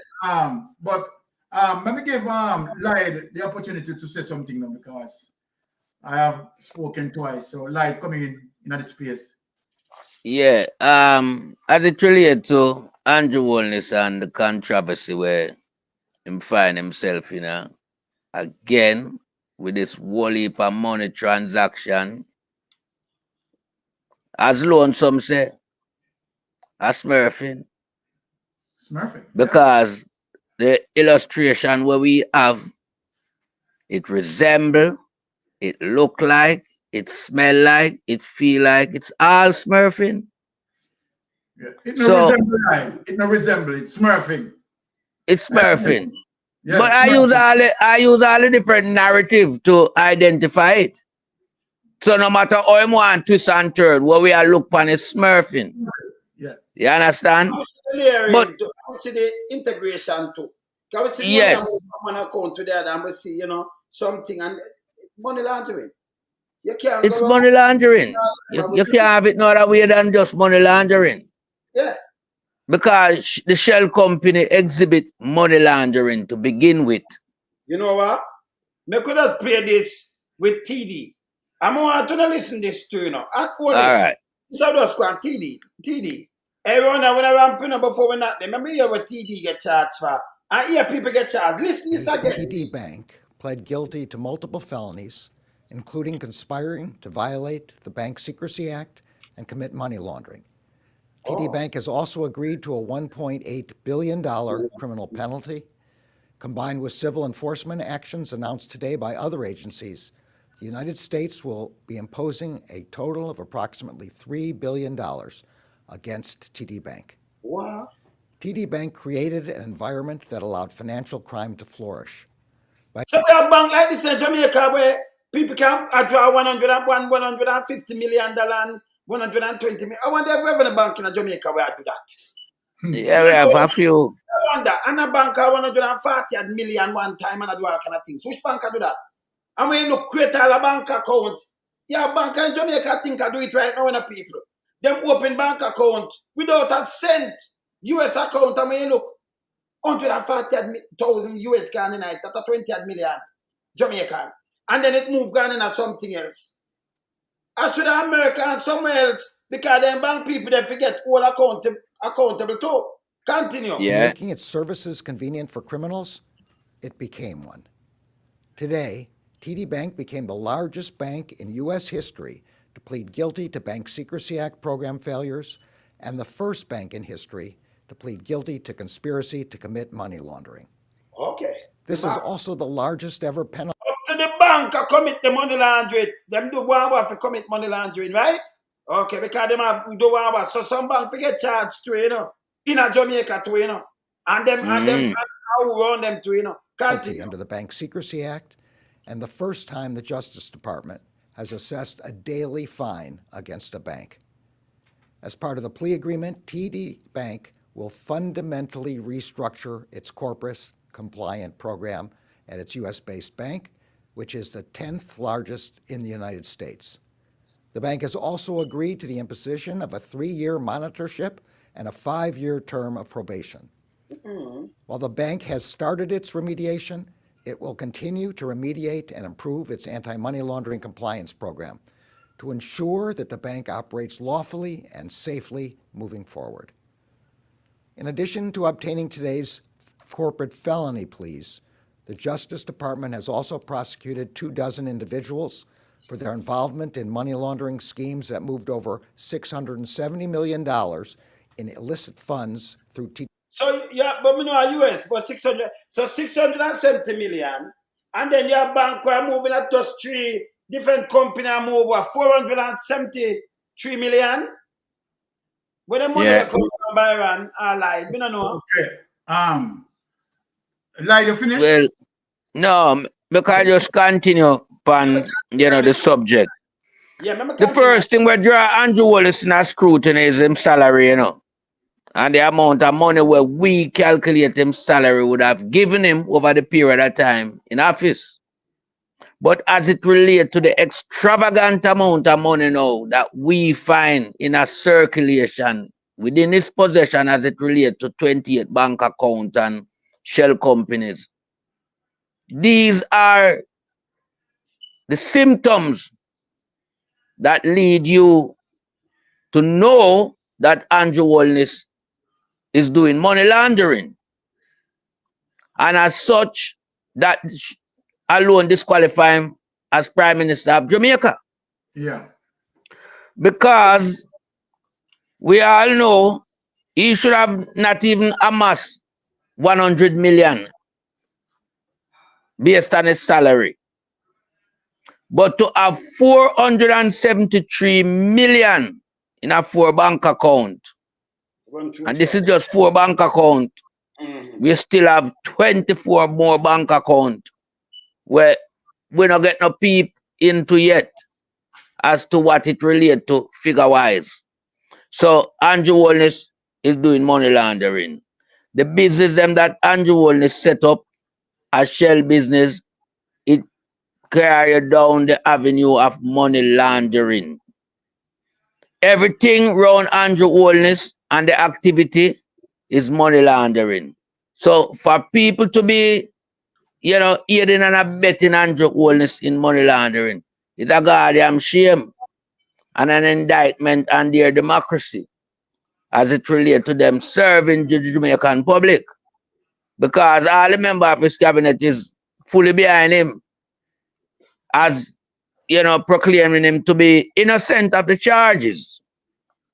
But we out here, we know that he's not innocent because we have been clamoring for him to be fully investigated over a period of time. Because we know of the trucking company where I'm not supposed to have as a prime minister. We know about the housing development them. We know all of these are nepotism and cronyism. And all of these lead to corruption. And corruption will let you become a money launderer because you have to hide this money. And this is what Andrew Wallace has been doing. But what Andrew Wallace totally forgot in all the game that he was playing was that figures don't lie.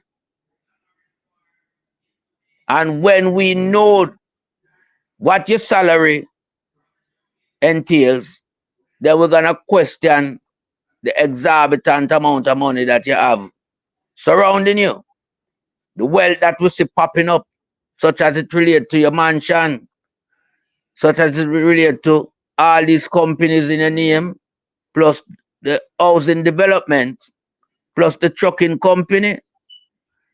And there are many more estates that you have privately that we know about, but we won't highlight them tonight. We leave them for another segment.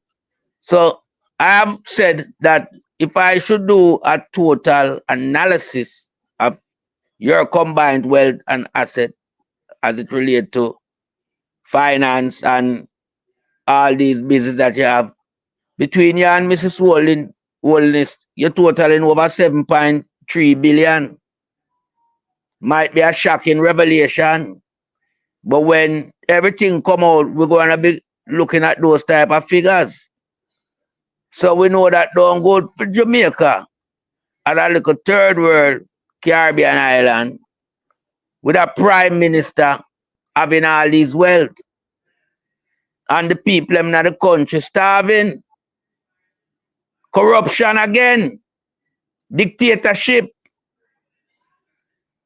When you have a prime minister that only go around cutting ribbons, have no footprint on the landscape of Jamaica as it will entail development and growth, but him get wealthy. Where you get wealthy after?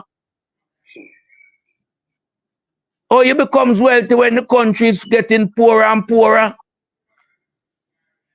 owing more money to overseas donor.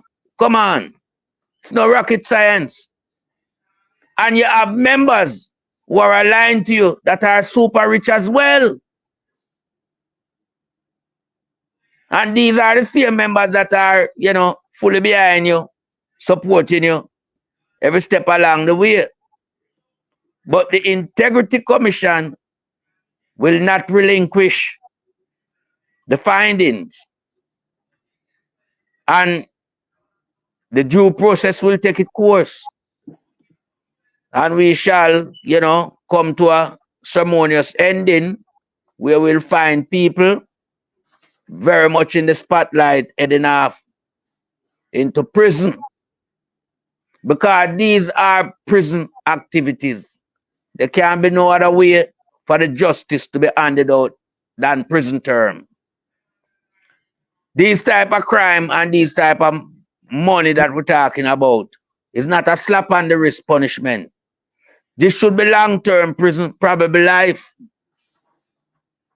Because you affected so many people's life in Jamaica with the corruption and the illicit enrichment, where we know fully well that money that should have been, circulated amongst the Jamaican citizens, you pocket it. You never distribute the money to the people as it was intended. You pocket it. So these are, prison sentence that should carry lifetime. Because we cannot let you go easily. No way, shape, or form.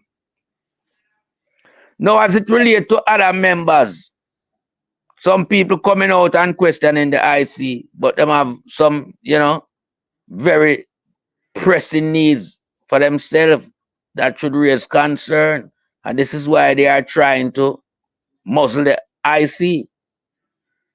Because they know that they are in the same boat like Andrew Holness. So, Jamaica is just in a predicament right now where, as Parliament would reveal, everything is in a mess.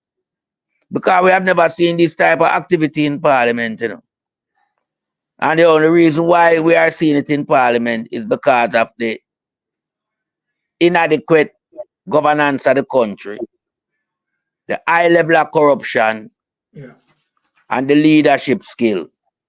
So everything now just becomes a dirty laundry in a Parliament. Nothing palatable was talked about. Nothing to move the country forward. It's all about corruption. And people trying to get themselves off corruption and trying to change the law to suit themselves because they know they are, in a dead-end situation. Yeah. So we as the Titan and the Titan ambassador worldwide who support the Titan, we have to hold the government accountable. And we have to make them know, so well, then there's no two ways about this. Is a one-way thing. You have to be held accountable and charged for this crime. Nobody can fix it up to you fictitiously like them want to get you off of the charge. It won't work like this time. You get to have a charges and you sing, don't you trouble Zion. But we're not trouble, we're going to hold Zion this time. All right. Because we have all Zion in the place where Zion really belongs, you know. Because this is a fictitious Zion we are talking about, you know. Very fictitious Zion we're dealing with. A man that everywhere you go, you see him around some fictitious type of people. Some very bad element in a society. As it relates to this phobia practicing. And them people you see him around. Yes. And him a get him bought and him a get all type of thing. And him just feel like so well then, you know, under these type of heading, him can control Jamaican people because, you know, him have so much evil force around him to control the nation. And these are the things the people in Jamaica are supposed to look on and ask themselves the question. Why our prime minister are always seen amongst these type of people? Kevin Smith, him know a lot about him, them get rid of him. Them drop this one and no row. It's another same Kevin Smith. And there are many more, like the one we see with Babsy Grange, all about them, all right, Kangle and all these type of things. It's a corrupt government that is wicked, that will leave phobia the people and throw pies upon them, as him say. Because that of them practice phobia.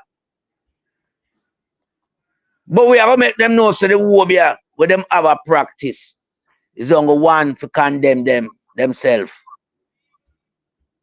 And right now, everything around them are crumble. Everything around Andrew Holness and him cabinet are crumble. There is no two ways about it.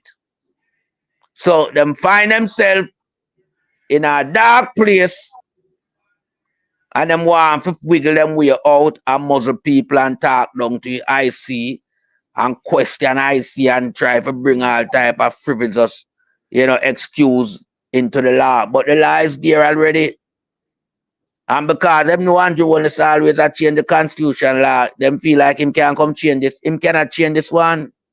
This one will stand predominant because this one is the one that will hold you against the corruption and your illicit enrichment and the members them around you. Because remember, you know, we only hearing about it, but when it reach to the ending of this thing, you might find out 28, 30 of these people who have the same charge hanging over them head.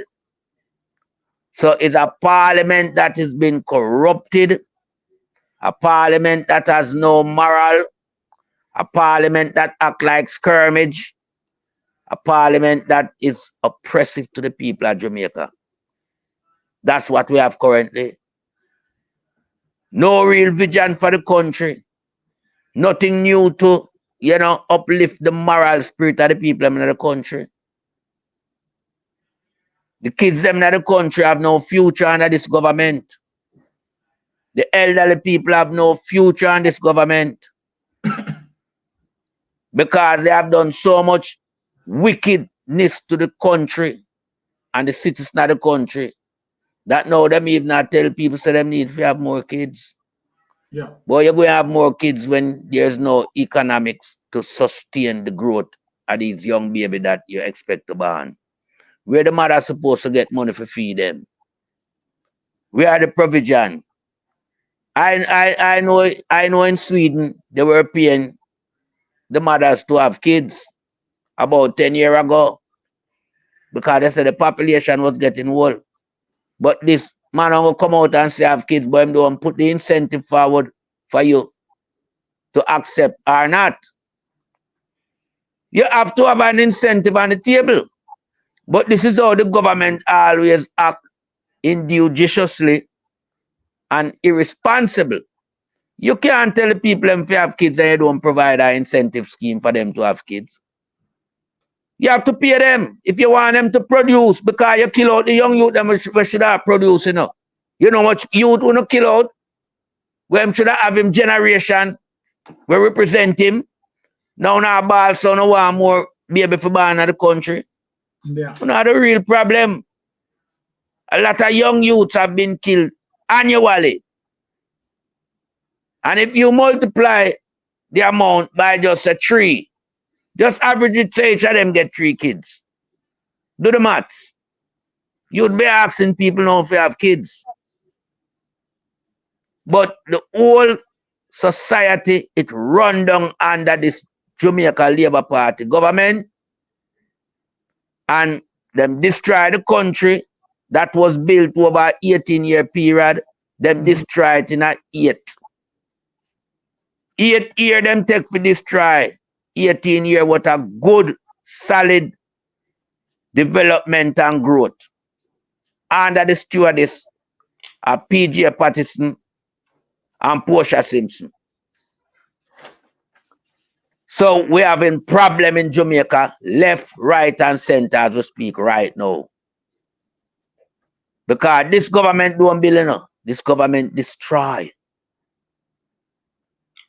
And then them always find a narrative to come and blame it on the previous government. But we have the understanding and the knowledge of what took place. Yeah.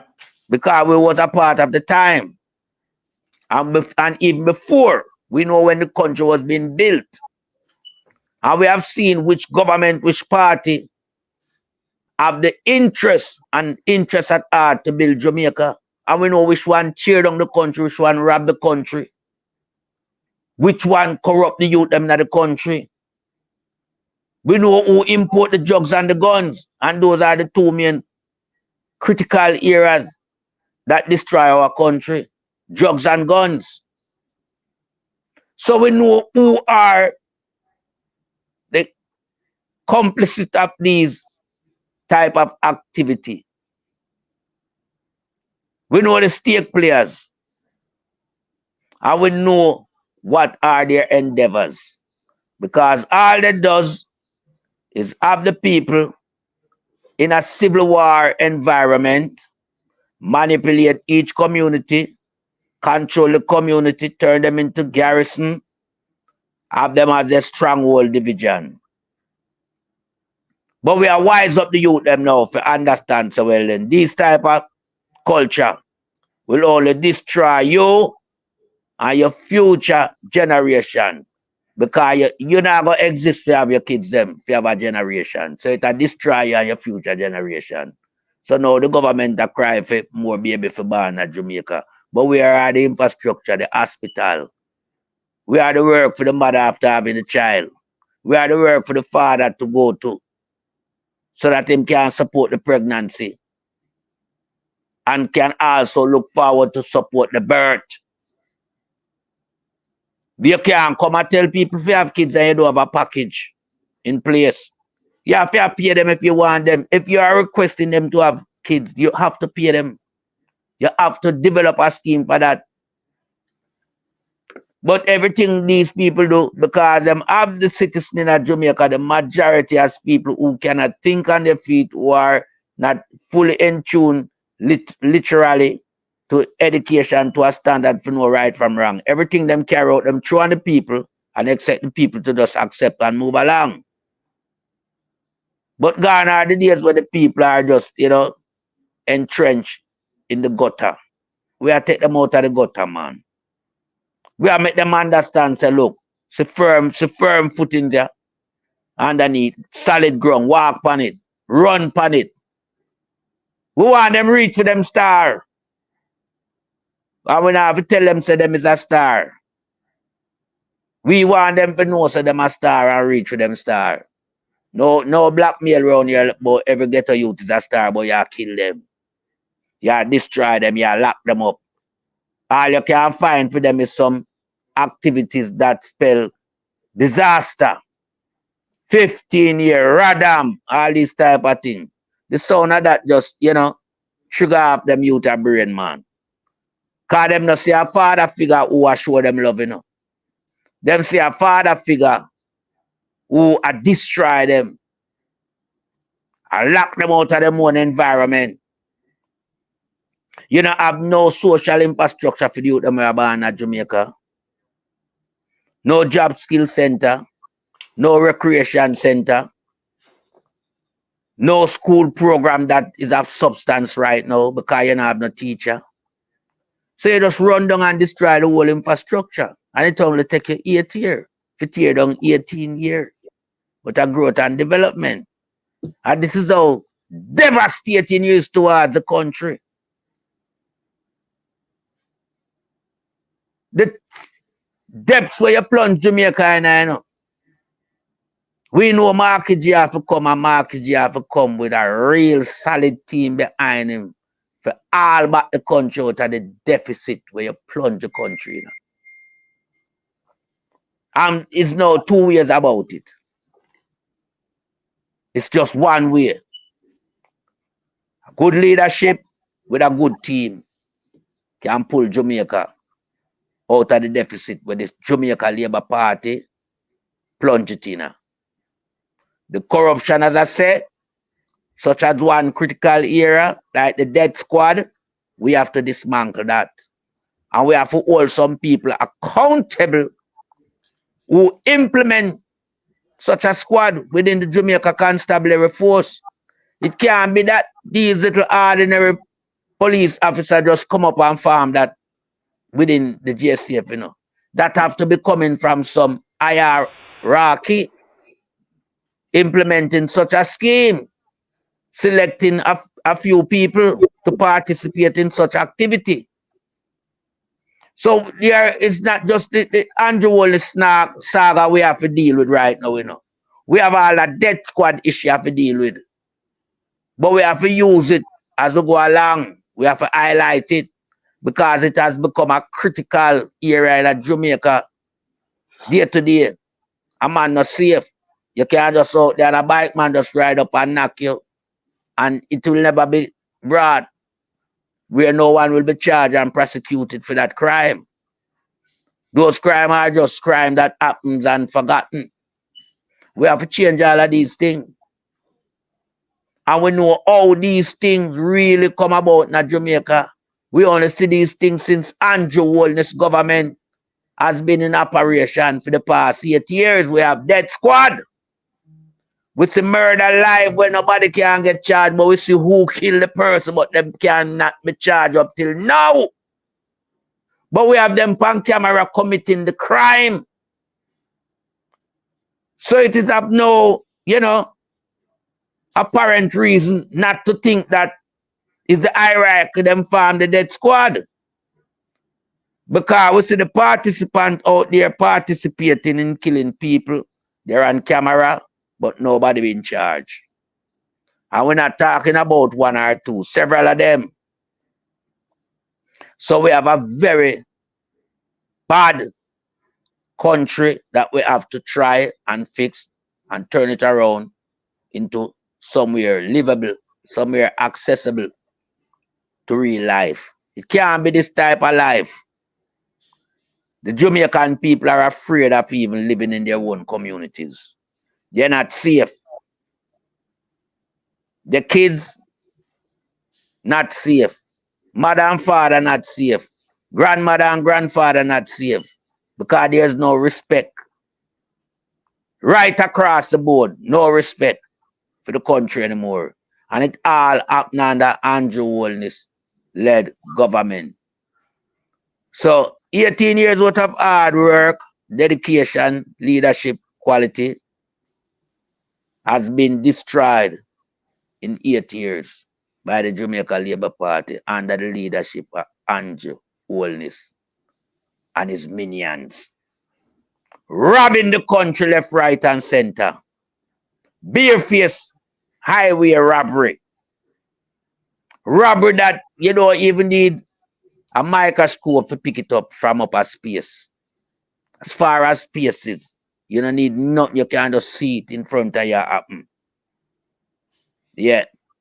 So, you know, we have all them people, you know, before the authority, you know, process them with due diligence and put them with them for go.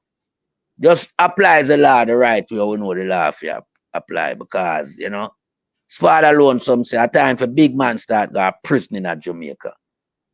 And we don't want a family come with no little concepts, so them want to come enrich them family, and it's like a competition with the Jamaica Labour Party member them. Who family are going to be the richest? Because that was so what we not do, you know, some dynasty culture. You know, the holiness, the Agintai, the Queenie, the Vase, all of these men, Bushrat. And them drop a little idiot one named Crutches Bully. Because him round the man go on like a politician salary and politician lifestyle him want live, you know. With some case where him tamper with and leave them and run gone, you know. But if me have anything to do with the incoming government, me all him back. Me all him back. In front of the judicial system and process him. Because we know him tamper with a whole heap of case and him very corrupt. And we're not supposed to pay this type of salary for your non-performance activity. And you walk away just like Nigel Clark. Two on to walk away one time. Two very influential people. Whether this try Jamaica just a walk or so. Now we have to hold on pound, man. We have to, anyone who go, we have to extradite to the back in the country.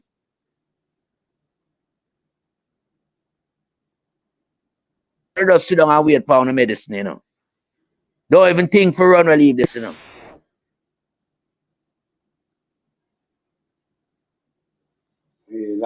Like you get stuck there, so you freeze. All right, let me like freeze. Me I carry in by one because we have two more subject over one knockout pan, right? So me I carry in, but before this, me just get these people. Look how this see me. Me can see bigger and better.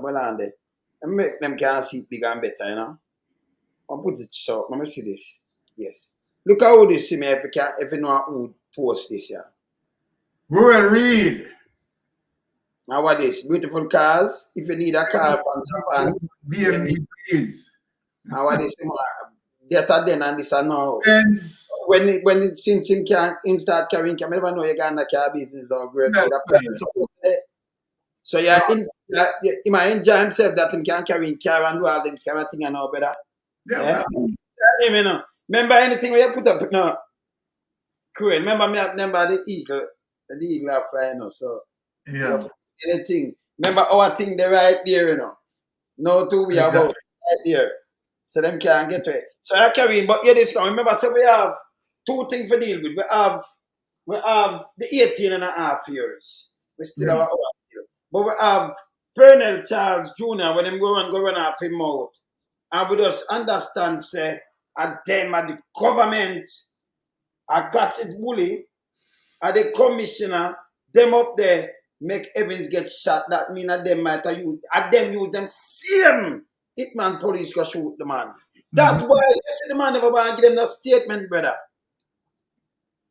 You see that? Yes. Look up here now and make a dissect it. Because we have two sycophants. And that focus on the society that we live in, and that we need to understand persons, we have to be careful of what we say. And in that context, even though this was not the intention when I stepped into the Parliament this morning, but because of the statements, I'm compelled to ask of the Commission's perspective in that context on statements that have been made by the Executive Director in September 2023, when following the unfortunate incident on Director Evans, we heard a response saying, you should ask the government that, ask them what it means. I note the response in writing, the explanation, but I would like to know objectively, and this is not an attack. In this space, we should be able to have honest, open conversation, and the country wants to know this. So let us put it to rest today. What, Chairman Panton, is your perspective on those comments from our Executive Director following such a significant and unfortunate incident? Do you consider those statements to be statements that you would categorize as such that fuel a sort of mood among sycophants and statements within the category that we should be careful of because of how the society would view them. Chairman, I'm very interested in knowing that. And in that vein, I have other issues, but I will ask the chairman that first and then move to the other matter. People, remember them go there now, the Prime Minister. Yeah. Statutory declaration make them go and say, you know. Then make up and shoot them, man. Listen this now.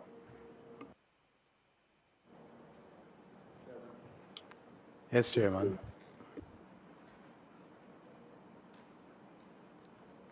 Not really in an argumentative mood today. I'm in a very docile mood today. I'm surprised that statement by the executive director has been raised again. The fact of the matter is that those of us who are on the commission were in a position then, at the time of the incident, to understand why the executive director reacted as he did. Now, there were some very serious security concerns. I don't want to go in depth, but I have to say, because I have been asked, that Commissioner Anderson, Commissioner of Police Anderson, gave certain instructions to one of his senior members, and those instructions were not carried out. Had those instructions been carried out, the incident may well not have happened in respect of Director Evans. And in fact, Mr. Chairman, as a result of the disregard of the instructions of Commissioner of Police Anderson,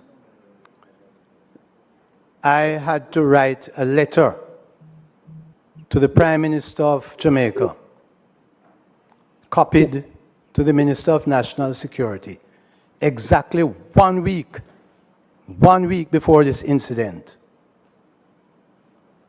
And there's much more I could say, but the reaction by the ED was, to our mind, understandable. Hey, this and nothing say. Me don't want you to say, you know, so them plan. I carry feelings to the man. And this bad when you have a Jamaica, it turn Jamaica JLP constabulary force now. Because up there some JLP members, you understand, agent of Andrew Onis. And the Jamaica Labour Party, them draw up. Up to the guy from over Big Mama, them turn him in a senior soup now. And them they turn him in a DC first and a DC with senior soup. In space and no time.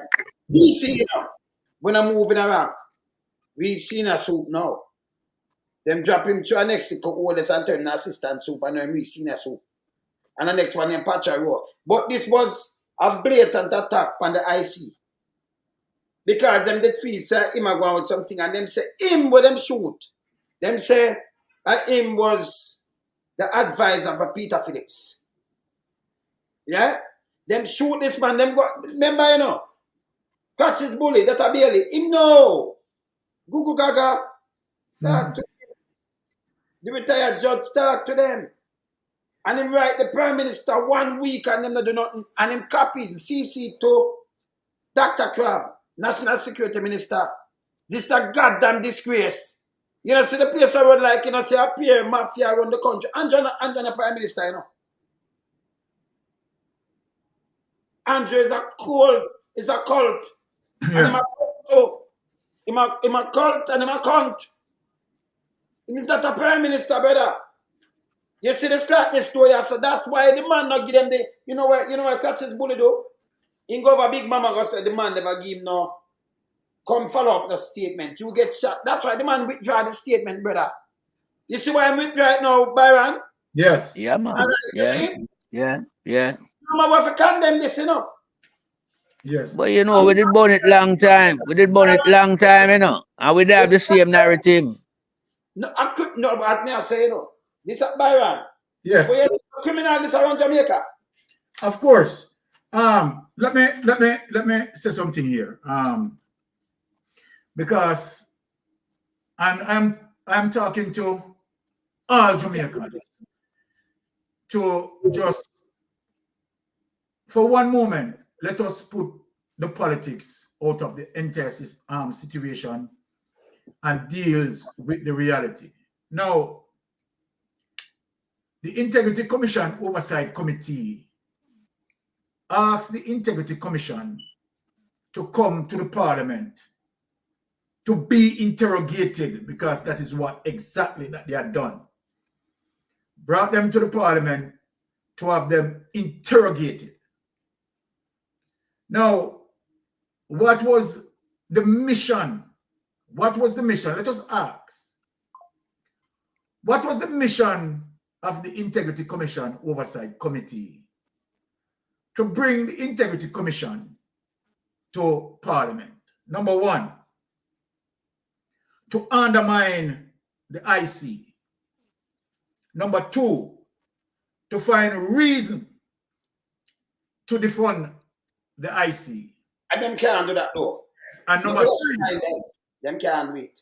And number three, yes, to show justification that is not qualified as it relates to Andrew Holness seeking a judiciary review, right, to prove that the IC acted inappropriately where his investigation is concerned. So I want to tell people, you understand the mission of the Integrity Commission Oversight Committee, bringing the Integrity Commission investigators to Parliament. However, now, I am so surprised as it relates to Colonel Charles Jr. Right? Yes. Asking the question as it relates to the mindset of the Integrity Commission investigators as a result of the statement that he had made during an attack on the Integrity Commission investigators. And we are particularly, Greg Christie, someone asked, a journalist was questioning Greg Christie as it relates to, you know, if he has any idea of how this may have happened. And he mentioned, ask the government. Yes. So that is what now Colonel Charles took to the Parliament, right?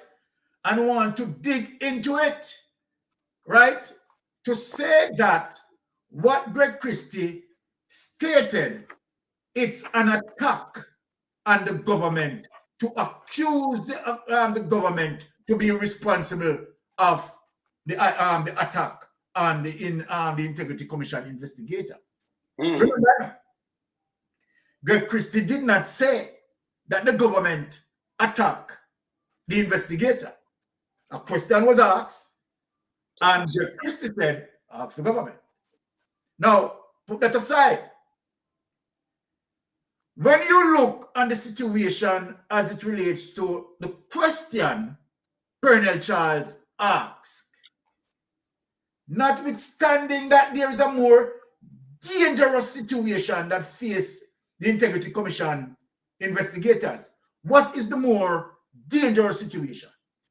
The more dangerous situation is that members of Parliament displayed 4 photographs depicting 4 of the Integrity Commission investigators and accusing them of being partisan and also accusing them of wanting to carry down the government.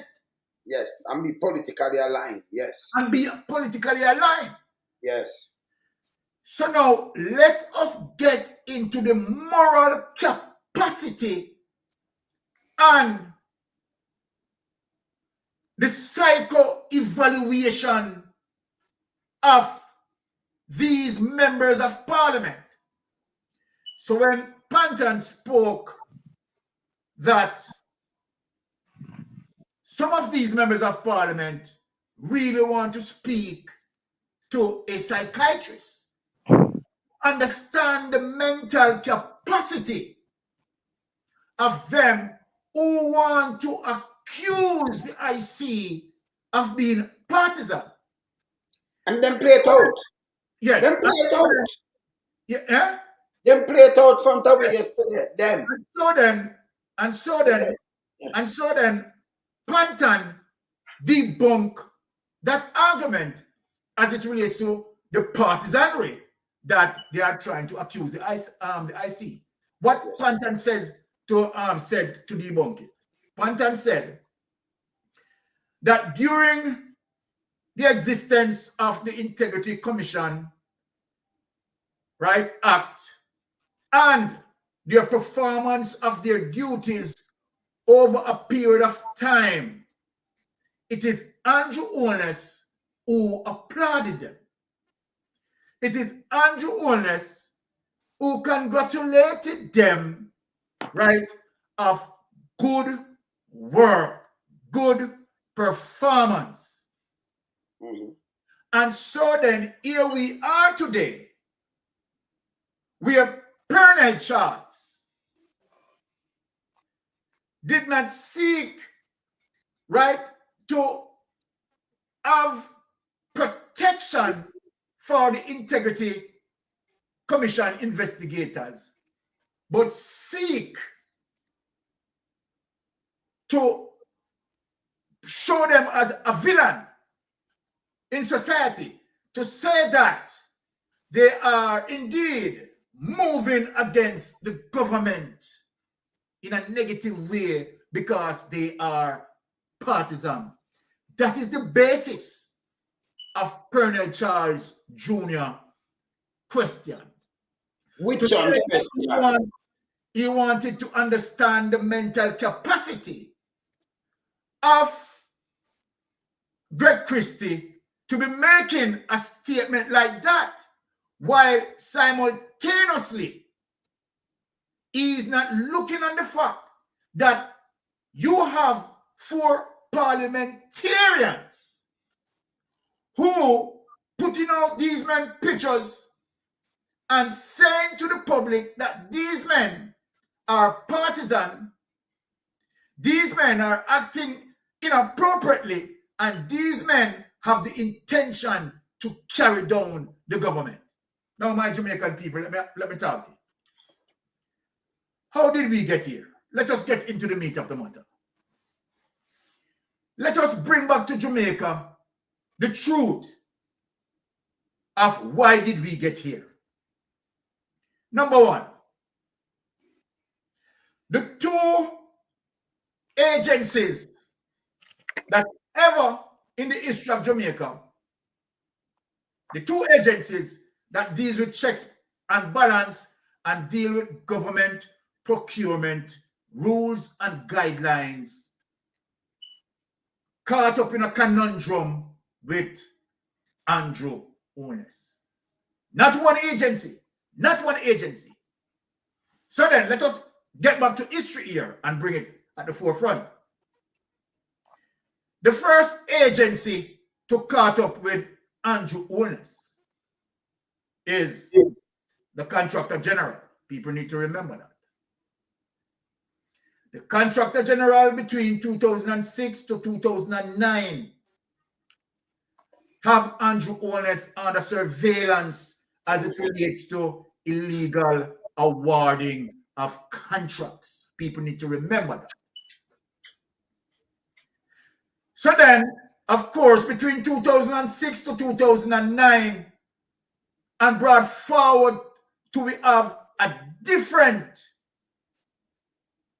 agency that deals with checks and balance, where the system formulated and where the Contractor General, along with 2 other entities, formulated, merged together to form the Integrity Commission. Now, the Integrity Commission Act, as we know, was crafted by Mark Golding. And of course, on an electoral map was decided on by both PNP and JLP. The electoral map of 2016 showed that Jamaica Labour Party had 32 members of parliament and the People's National Party has 31 members of parliament. And thus, as a result of a strong opposition, the Integrity Commission Act that crafted by Mark Golding was able to pass. Now, what people need to understand that when the Integrity Commission Act passed, as it relates to 2017 and activated in 2018, Andrew Holness was under investigation. So people need to get this clear. Right? People need to get the issue clear. Now, remember now that where the three entities merge, right? What now happened is that the investigation from the Contractor General between 2006 to 2009 has been squashed by Kamika Prince, who decided not to charge Andrew Holness as it relates to the illegal contracts that were awarded to Gavin. Again, Kamika Prince exercised that there was an abuse of process and admitted, and people, Kamika admitted that there were definitely wrongdoing. Now, you admitted that, Kamika, that there were wrongdoing, but you take time let off the Prime Minister. Now, if you admitted that there were wrongdoing, right, I think, in terms of my subjective opinion, you should have put it into the court and make the court made that determination. If Andrew Holness was disciplined, right, we would not have what we have now, mayhem in our country. No, true. Let us move from that.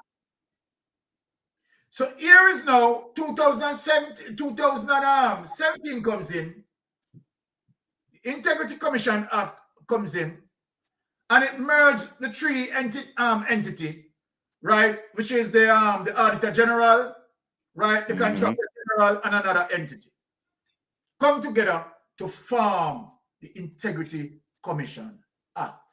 Now, what transpired now is to the fact that Andrew Holness again being flagged now by a different entity. People, so look what I'm saying. He flagged by the Contractor General, the first entity.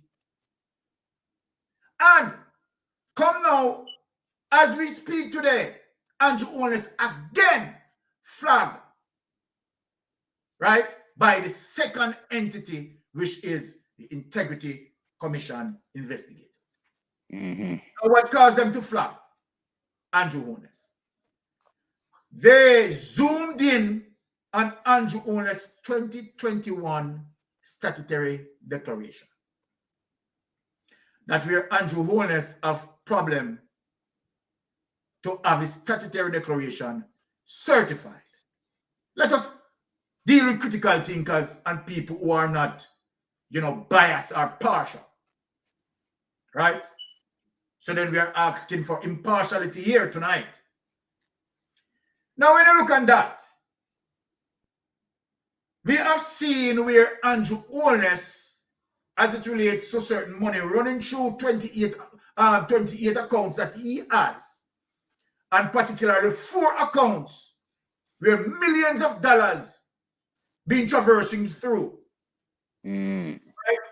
Where the obvious, right, appears to be money laundering. Now, let's go to the true history in terms of why the Integrity Commission investigators did not complete the investigation. Now, as a result of the 2021 statutory declaration and the Integrity Commission, you understand, start to investigate and realizes that Andrew Holness, based on his statutory declaration that he submitted, did not appropriately justify the amount of wealth that he had amassed. What caused the Integrity Commission not to complete the investigation, and where you have the parliamentarians are talking about, okay, when you submit that report, it's supposed to be final. That cannot be final. It is clearly stated as it relates to what the Integrity Commission investigator, the Director of Investigation, said in the report, said they could not complete the report as a result of Andrew Holness failed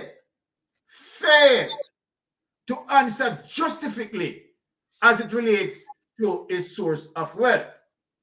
And as such, to the fact that he failed and we cannot go any further, we recommend FID to do the investigation.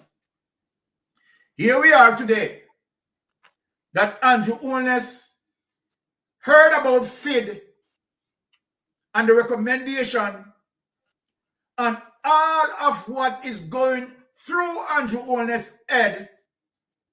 Andrew Holness and the parliamentarians who are backing Andrew Holness know very well that if FID to conduct this investigation, Andrew Holness is going to be recommended to charge. Now, people, let us ask some question here. The reason why Mystic Sensation is saying that, right? Now, watch this. The issue with Andrew Holness and where the Integrity Commission investigators halted the investigation is the source of wealth. Now, let us ask the question as it relates to the source of wealth. We are going to show you that we are not just personally attacking Andrew Holness. I mean, any entity outside of Jamaica, any independent entity or person outside of Jamaican politics would have asked the very same questions. Now, let us deal with it. Let us go to the source of wealth that we suspect where Andrew Holness would have gotten his money from. 4 sources of wealth. Number 1, the illegal awarding of contracts. We are going to explain them later. Number 2, SSL. SSL is a big, nasty mess because it replicates FinSac 2.0. Them say them bring out the FinSac report today, you know. And might be true them know say me upon the line and wait for the FinSac report. You understand? Some of the report them lock them down. So how them deal with transparency? People want to understand them, you know. Who wants the whole report? Yeah? Who wants the whole report? Exactly. Them claim say, you understand, them send out the FinSac report and certain reports which are them know that we are going to query and probe, them lock them down. We want to know what is happening. Now, so the source of wealth, as it relates to Andrew Holness, seems to be appear. I am using certain terminology, right? Because I want to stay in the legal framework of not accusing him. Seems to be appear that the source of wealth would have come from illegal awarding of contract, 1, SSL, 2, number 3, right, is where you have donations, right, being sent to Andrew Holness, right, charity company, and where he had converted that to his personal use, right? Now, for Andrew Holness to be saying that, okay, his company was not registered as a charity company, Andrew Holness just put himself in a more trouble. What Andrew Holness is saying, that the people who give him the donation love him so much, you understand, and give him the donation for him to keep it and convert it to his personal use. He couldn't be saying that. No. And then for Andrew Holness to say that his company never licensed as a charity company, he is putting himself in more trouble. Yeah. Because if your company did not license as a charity company and you use that as a pretext to get money on the basis of charity and converted it to your use, well, United States need to investigate. Yeah, man. UK too. Not only that he's trying to shift from not being a charity company, but also digging himself into more deeper waters. So let me tell him that plain. Now, let us move. Now, remember, as it well established, right, well documented, well recorded, the first suspicion of illicit enrichment and money laundering is where Andrew Holness went on Big Mama program and have this interview with Abka Fitz-Henley. Yes. Right? What did he tell Abka Fitz-Henley in terms of justifying his statutory declaration that he lied about back then? He said he brought in $47 million into the politics. Okay. Let us look when Andrew Holness came into the politics. Andrew Holness came into the politics 1997. Okay. Then if Andrew Holness came into the politics 1997, when did Andrew Holness left university? Again, Andrew Holness departed university 1994, and in his departure, he owed student loan. Did not pay. Yes, So then, 2 years that Andrew Holness told Abka Fitz-Henley that he amassed $47 million. No, we are talking about critical thinkers now. We are talking about independent people who is not digging into the politics, whether the person may be extremely green or extremely orange, but calling a spade. Let us talk. Yeah. Rational views. Let us reason to everybody, how did Andrew Holness came about with this $47 million? The man left school in 1994, right? And worked for charity for 2 years, 1995 and 1996. Yeah. Explain to us, Andrew Holness, how did you get that $47 million? How did you come by that $47 million? Your source of wealth, you understand, as it relates to where the Integrity Commission investigators stop. You understand? The Jamaican people have a problem with that. Because one of the first incidents from way back when, right, as it relates to the $47 million, you cannot explain it. Now, let me tell people now what happened in the IC. What do you hear? So when Marlene Malawi Fort is making a statement to say that, okay, where you have the Integrity Commission Act came into being in 2017, there is no case should be investigated beyond that. People need to understand the reason why Marlene Malawi Fort is saying that. Exactly. Let me expose Marlene Malawi Fort and tell the Jamaican people why you, Marlene Malawi Fort, is saying that. Now, what you want to do is to find fault with the IC, and you want Andrew Holness now to use his 49, you understand, to to amend laws that they cannot investigate anything prior to the act becomes activated. Marlin Mallow Fort, Mystic Sensation know where you are going, you understand, in terms of covering up Andrew Holness wrong, let me call you out on it. So then if Marlin Mallow Fort got her way, so when you finish your conclusion, right, and said that what you had believed before as it relates to amendment need to be done with the Integrity Commission Act, right? What you need, what you are saying now, that you are now on a mission to weaken the act to ensure that you make an amendment. So I am calling you out on it. That means that if the Jamaican people see where you amend the act, you and Andrew Holness amend the act, and that now the investigators are not to go beyond 2017. The Jamaican people know that you are fully corrupted. Because number one, any investigators who are investigating any crime, they has to get to the original foundation, the original history of the crime. So then Marlin Mallow, with you, Pernell Charles, right, and others who try to malign the Integrity Commission investigators, we know where you are going. We see where you are going. So if other Jamaicans don't see it, let me wake up your eyes. That is where Mallow Fort and other members of Parliament want to go to make sure that one day defund.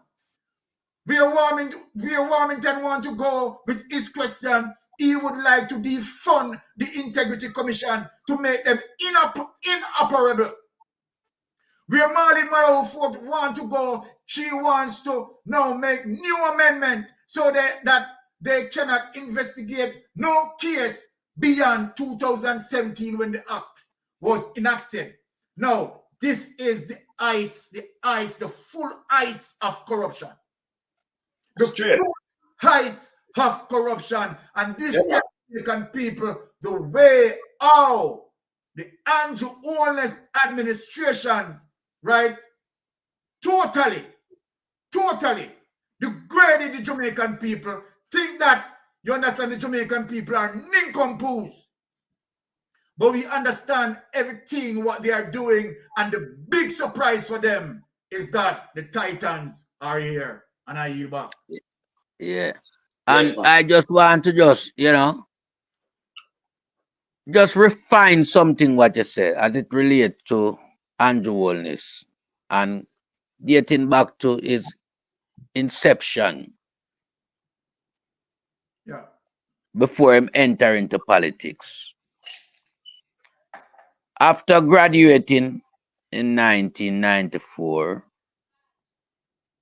and then acquire a charity job for 2 years that would take him into 1996, but then entering into politics 1997 and entering into politics with $47 million is a big no-go. Yeah. And I mean, anyone who investigates him as it relates to the Integrity Commission, this is why he cannot explain source of wealth. Because I know he would have stuck right there as to that 2-year period and amassing 40. Yeah, but remember, say him married and him wife it come out and talk. And him alone about. And him couldn't even find, him couldn't even do the... Him couldn't do the... Yeah, the wedding and all these things, yeah. Yes. We know but we're just... Well, him come and talk again in 2002 when he couldn't find $1,000. Right. Sometimes a lot of things after that, and we have them, we have them footage. So we are ignoring because we know. So when we have in crap.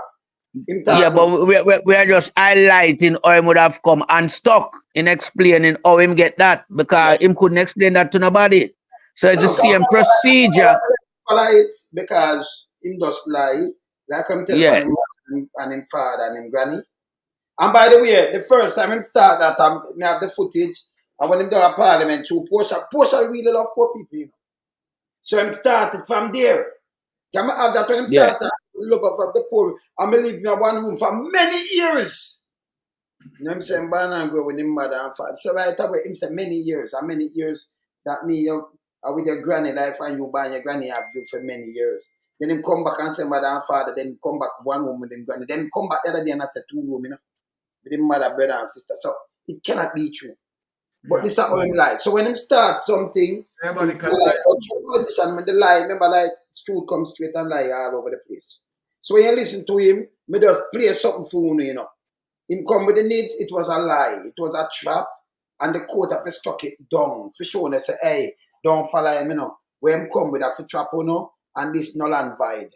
It stinks. It was a trap. Everything when him tell us the Prime Minister, it was a lie. Him borrow the people their money, chop some. By the way, the grant them when him get him chop them too, you know. Him chop yeah, we know all of that.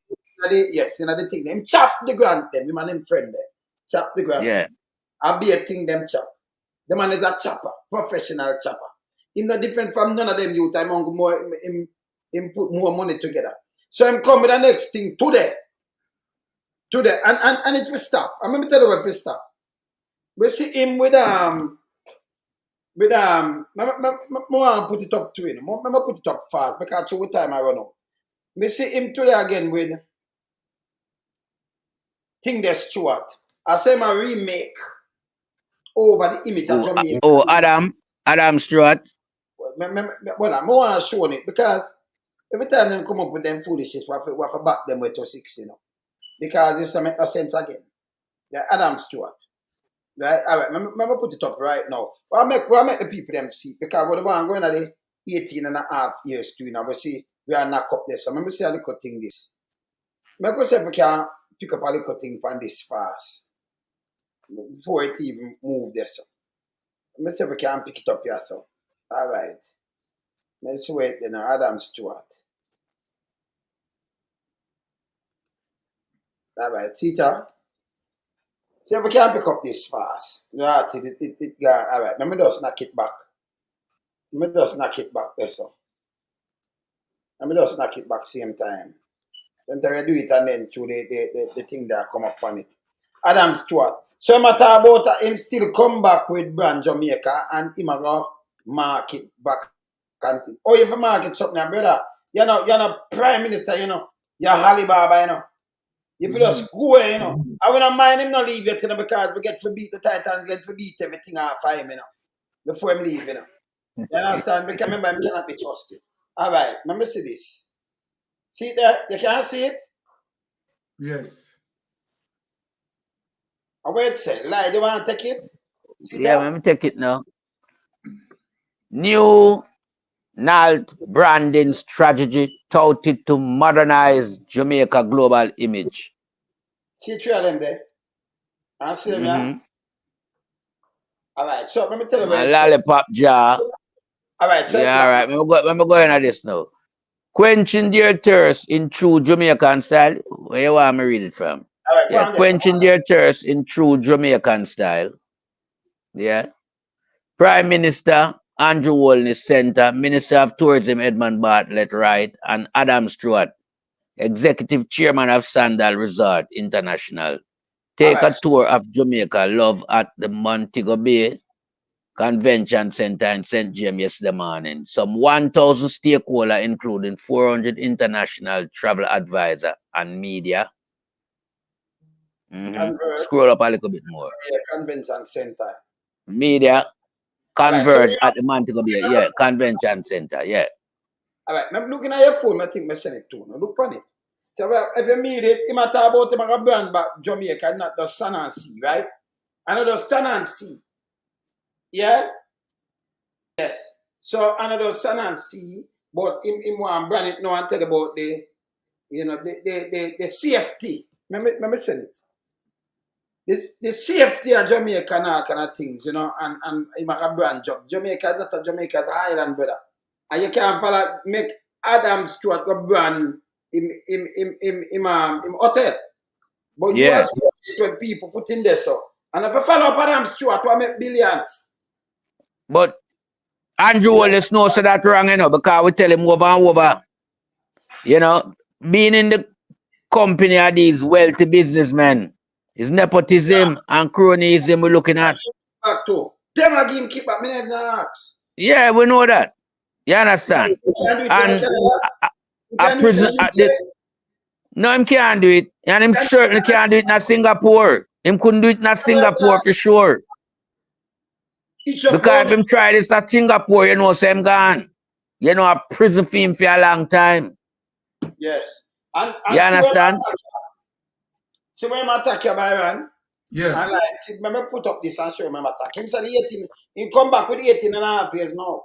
I could have stopped at 18 and a half. Legacy and the PMP. Remember see this? PMP legacy. Come at 18 and a half. Go and go 18 and a half. Come on. You want to go 18 and a half? Michael Mandano, GC Foster College, the NH. We don't see Michael Mandano. Okay, the Greater Portmore. Okay. Okay. College of Agriculture. Okay. National Youth Service. Petrojam Corp. National Family Court. Okay. Jamaica Backside Institute. I'm going to 18 and a half because we have so much time. NWC.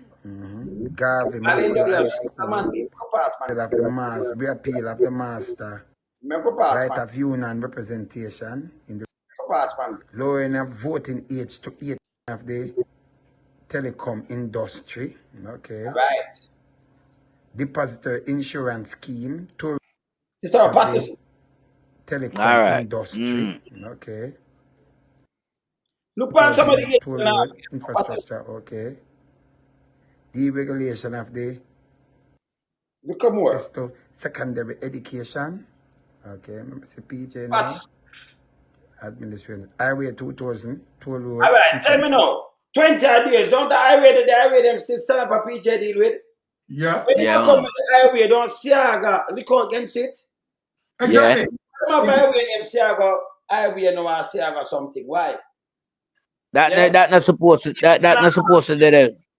No. Siaga name not supposed to be on the highway in Jamaica. Go against the highway 2000 when PJ Patterson started it, and he criticized it outrightly. What are they? All right. Deregulation of the telecom industry. Deregulation of now, if I never did 18 and a half years, how is it that what people them now have laptop, how much for one man have 2 and 3 phone? Remember one time when I have no phone, one time we got phone box, you know. One time for make an international call, Jamaica we go up a Duke Street, you know. Yeah, man, definitely. Foreign call, you know. Yeah. No, Duke Street and North Street corner. Yes, that's so. Right. Duke Street and North Street corner. See? So remember, you know, without this, all this move, depositors insurance scheme, where you have your money and something going, you know, you still have money there, depositors. Yeah. So it's fund by the government, I want to use. Patterson. At the 18 and a half years, people, the part will not deal with part program. Can we used to have free everything, you know, and I come take it out of existence. Patterson leave IMF from around 1995. Yes. And then go back in 2009, right? Then go back to the IMF. Yeah.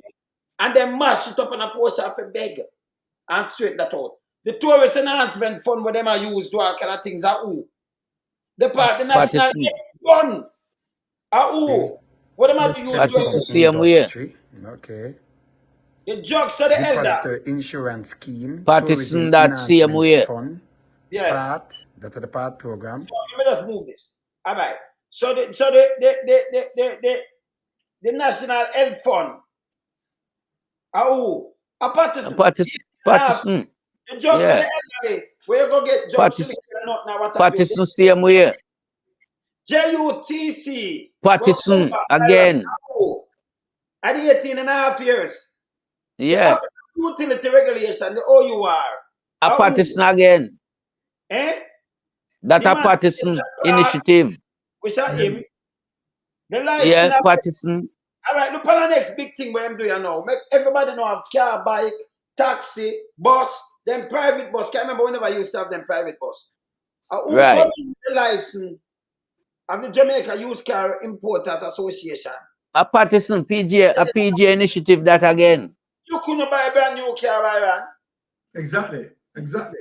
Right now, everybody have car. Me see all thing that me just show you all thing that about him carry the car from Japan. Him couldn't carry car from Japan herself. Yeah, that's the one we're supposed to be in prison. This the one of them are within the 18 and a half years, you know. Yeah? Exactly. All right. The radar, where them boy you see them give a feed the other day and a wrap up. I will carry that in a partisan. Exactly. Yeah, man. Put up something like this where him do for the 8 and 3/4 years where him did it so. Plus the next nearly 5 years. Exactly. The Spectrum Management Authority, I would do it. A partisan. Partisan. National Resource and Conservation Agency, I would do it. Vacation Training Development, I would do it. Exactly. But it's the same way. So, yeah, man. About 18 and a half years. Brother, if you take one of them years, yeah, see there? The school, them, the amount of school and the expansion, the road them. The road them and everything, brother. See them in front of me, you know? Yeah. The expansion of them and everything, you know? Upgrade junior secondary school. Remember when them upgrade one of them there to high school and everything? Yeah. Right class and the new school and everything when built. What one is about 18 and a half years? Yes. Eh? Exactly. Well, if you want to talk about 18 and a half year, 18 and a half solid year, what a growth and development. Him can't look on it no way other than growth and development. Let me ask you something. Let me ask you something. At the time I'm practicing, I'm 18 and a half years. What the term when the money down there so? What the value of the money? I know people live. Where the value right now? How people live? When Patterson did it, you know, I think the US are 120, you know. 118, 120. That's when Porsche, the last time when Porsche leave. But in a Patterson time, you can't just Google it and you see. You understand? In a Patterson time, about 110. No, 110, man, lower than that. They're lower than that? Yeah, man, 95, 96, lower than that, man. Enough time. Oh, yeah, talk about when Patterson just take the rain. Yeah, and come out of him and the thing they're not doing thing, man. You Google 95, Google 96, 97, 90, come right up. 2001 leave, 2005, 2006, and then Porsche taking that 2007. So if you even look on it at 2006, that's so you can't see where they're doing. Yes. You understand? Exactly. Where you come with Byron? Huh? Where you feed the exchange rate on a Patterson? Well, 95, you can't look on it. It moved from 5 when you can Google it. You can Google it. You can Google it. You can Google it, man. If you put Google it. When them leave IMF, exchange rate 95, exchange rate Jamaica exchange rate 95. Jamaica, we put Jamaica exchange rate 95. When them leave it did, remember, you know, it was 5-1 when it peg, and then they make it start, go on next thing. So it might have got 6 to something, 7, 8, you know, when it reached 9, 10. So in the 90s, there's a day you see take time climb up. You know, because in a 99, I think it was like 36. Hold on, find it. 97, 98, 99. Yeah, you know, them time that around 30 to 1. You understand? Yeah, so you remember these times. Now it's 160 to 1. You remember, you know, in a Porsche time after them go back to the IMF and it leave value and it mash up and Porsche try to balance up the thing. You remember Andrew run out and talk about stabilize and about dollar when it leave value, it mash up country and talk. And then get it around 120, 121, right now they're around 160. But him now say mash up the country. You have not tell the same no good in him head. The guys like but even when Porsche them did get it, when them get it when they mash it up, you know. It move from 8 yard. Because I remember I said true, I'm gonna tell you why it moved from 8 yard, 70 yard, 8 yard, it there. And move and going at the 100. And when them are trying to straighten back the economy with them take from Bruce and Andrew Wallace and the world. Right. Them got default from the IMF and everything, you know. It moves the money and everything. Higher interest rate did reach it, so it did devalue the money, yeah. Yes. And it go 100 and when them take over they were 121. They tell you 121. No, it like 160. So the Jamaican dollar, the Jamaican currency suffer at the expense of the Labour government. And then them still make it suffer more because them the most panic. And them still make it suffer more. Panic and just mash it up. So anytime I run out to the people, them not gonna show him when they run out, him not have him think them accurate, and then him have something what we call germs to kill them, run out and push out some things. It name PR. Them fool are the set up stupidest set of people they never see. No, germs to kill needs to disarm, you know. Yes. And strip of the title, you know. Them need to disarm and strip of them title and run out of the country. So we need to all in some of them because them are instigator of crime and violence and corruption, you know. No, for germs to kill member them need investigating. Because they are perpetrators and they are facilitators of corruption and crime. No two ways about it. Because the role where them play in a Jamaican society is to lead Jamaican society astray as it relates to the corruption PR. And the whole heap hug up with the government when the government do wrong. Them attack other people who come out to correct the government. So they are fundamentally wrong for the country and we should disarm them. You know, you can't have, you know, young arms of any political party who are just purely partisan and never try to resolve anything in a amicable way. We are not getting anything good from germs to kill. What we're having is a pandemic of corruption from germs to kill. You understand? And they always ratify the wrong what the government do. So I think germs to kill need to be discarded and, you know, put out of existence completely. That is my take on germs to kill. Them terribly, you know. Yeah, man, we have to have some form of punishment handed out to them. Them can't just operate and get away with the things what them do and what them say. Because there are repercussions for doing or saying things. Yes. In a sensitive environment, you cannot you know, ignite. Monica Hart said, sorry, sir, I'm lying. Monica Hart said FinSac report achieved a lot of blackout portions. Ask them that, so you can't let go that to nobody. We are telling say them a black it out because them know why you see that can't release. Well, that is just another level of the government corruption. That's a corruption again. That's it's corruption. Yeah. So everything at the PNP, like what them say, you can't release something and black it out. No, you're not supposed to. You're not supposed to. But hold on. But lied and wait. I don't know why the Jamaica Labour Party, you understand, who had done the FinSac investigation report. And if the report, you understand, benefit them, why would they protecting the People's National Party? Why them not expose everything? That is it. Yeah, just expose everything because them was, you know. The People's National Party. You know what? Export thing and draw them down, just sweat.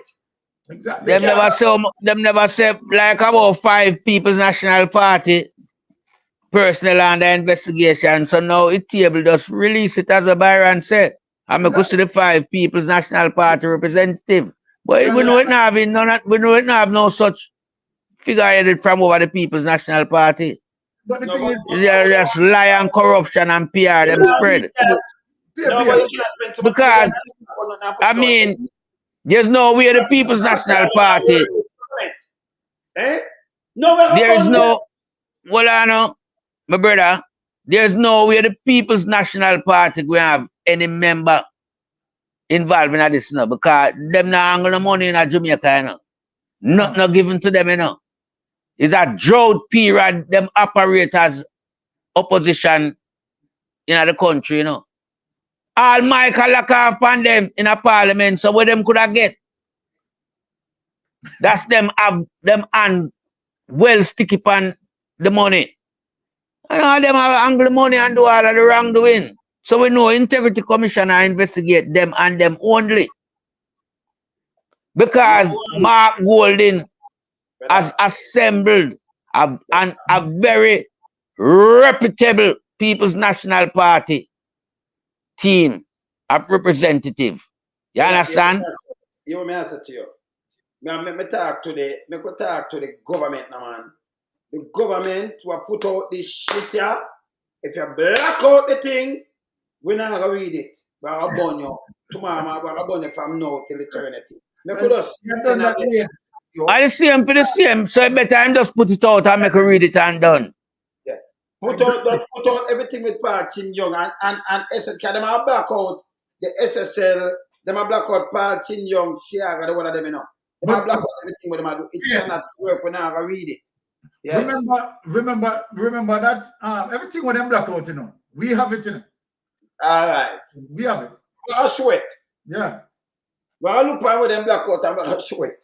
Yeah. But they're not good enough. We have it. Then I say I better them just allow it as it is because one way or another, them all get the beaten same way. Yeah. And them should have know that already too. Exactly. Because the eagle will find it anywhere it is, you know. The eagle will find it anywhere it is. No, and land it on the platform. But brother, let me say it again. Let me say it again to the government. Because them not hear what we are saying. Listen in. This ongo show you how you're corrupted again. You run out and you talk about FinSac. Now, let me tell you something I want to say. You remember, you know, if you have anything from the PMP, when that run, you know, spin it. Then my big mama love spin things and do like all them. Remember Dwayne Vaz the other day? Never do nothing. Yeah. One of them, this and that. This are all them love spin things. Can you imagine what the thing on the blackout? I don't know blackout not with the PMP, you know. Maybe I don't want to use it to step on them in them neck and all over the place. So from the people them say on the black it out, them know it's about to know. When is that such a nastiness? Yeah, man. On a cunt. All the people have to just use a reverse psychology. They are cunts. But Wayne, this goes to show the people that we here on social media and when we are bringing the data, you understand, we are speaking truth. Truthfulness. Yeah. Yes. Yeah. Factual and credible. Factual and credible news. Well, with them, target, yeah, you see, some does self kick you out, you know, because you say, look at what PMP sell out, look at that. What PMP sell out, right with them. Start before we kick you out, because we just show you what PMP is sell out. And the PMP sell out the thing, I do sell out the thing, them. Right with them, you one of them too, man. We want to educate him, not kick him out yet, not kick him out yet. You can't say, man, we have to kick him out. He have to go back, we have to kick him up a big mama, make him go up a big mama. Yes. No, but Byron, him couldn't stay in touch with we right, you know, because if we educate him and I show him the thing them a while ago, and him come and I said PMP sell out. Well, him know PMP sell out. PMP not sell nothing. I wanted was to ask him to list the items that the PMP sold out. Yeah, right. So I'm going to tell them, yeah, this is the next educational thing again. So don't follow Andrew on this and say, boy, the dark time of the PMP, what them to do is list out the set of things them. Yeah? List out set of things them. Because remember, it wasn't the PMP debt. The government of Jamaica wasn't a PMP debt. The government, if you have thing with bad debt and it will sell, and you can recover something, it's going to sell. It happening in America and everywhere, all over the place. But we never know all these things. So people more know what PMP thief. If you say them sell the bad debt, but them sell the debt, but I'm not thief. Where the finance minister, the thief something. You might lie, jail them and the same thing. So all them do is pay around, give the man bad name, brother. That's how it goes, mistake. And you're exactly right, because it is not Jamaica alone that face a financial meltdown. Yeah. Right? In the United States, in the UK, if people to do the history, the very same methodology, you understand, that Omar Davis used. It is the very same methodology United States use. The same methodology that UK use. So then how you blame Let me give them something better than this system talk about. Yeah, what we talk about. Let me tell you what we talk about. So this is Omar Davis. And this is the Prime Minister. You can tell me, you have the Prime Minister, you have Omar Davis, you have the Jamaica Prime Minister right now. Yes. You can put Omar Davis and say, yes, him did go and him rob FinSac, and when you look him buy a big house on the hill, and him buy this, and you see him around 473 million in a FEMA account, in some shell account. Yeah. These are completely some different thing. Can you imagine you have a Prime Minister around shell account? No workforce. Exactly. No pay stub. Andrew dangerous, Andrew criminal, Andrew dangerous, you know. Very dangerous, man. Very dangerous. Bien, watch this. The same thing that caused PNP to have FinSA, because what people need to understand now. Yeah, and the same thing now. Financial investment company. You understand that have to deal with those. Yes. Now, watch this. The very same behavior that caused the 1995 meltdown. It SSL. Now, Berita, and Berita SSL too. Exactly, because he got $50 million unsecured loan. Unsecured loan. The Prime Minister. Unsecured loan. That is what caused FinSA. That is what caused FinSA to apply. And the Prime Minister, I didn't get the money, you know. Yeah. And you see the SSL thing, all right. Don't the Prime Minister spend money? Or them say not spend the money. Don't them say them that pay the workers them? A taxpayers. Yeah. Well, our money. 15 million a week? Must be. So yeah, our money 15 million a week. January, them they tell me, but them do them cover these things and not tell me nothing. And them are wind up the company. Then the same thing, FinSA have to wind up that company, the party young city. So them are wind up that one, you know, and nobody not say nothing. He might hide it. You say it's 2 turn. Anybody and then when you look on the number of staff, you know, it could never be $15 million a week. But we were told that they were paying $15 million a week. But that little small workforce could never work $15 million a week. No, sir. Yes. So we know that was a big fat lie again. You know, because at the time, the people, it was all over the place. No, Nigel, I tell PLI, Andrew, all this a hide. And, you know, get nothing from, you know, the DPP, nobody, no, and this man just at large. And Usain Bolt thing up in here. So them did have to come try fix something in a very fictitious way. Because when I hear $15 million a week for that little amount of people, and it's not a commercial bank, that is a stocks and share limited. You deal with stocks and share. You understand? So you could never, that place could never generate the amount of money to pay a $15 million salary a week. No, but even if it's a month and a 20 of them or 10 of them for 15 million, it will not worth it. Because them I get more than 600,000 per. Even right. Them not so it not worth it, because you know them not pay. Because exactly. Them say them leave half thing because the money them go look higher pay. The money never good. Yes. So right away, them do the same thing and them cover up SSL. Them are winding up the company. Them allow the man to come have a beer criminally.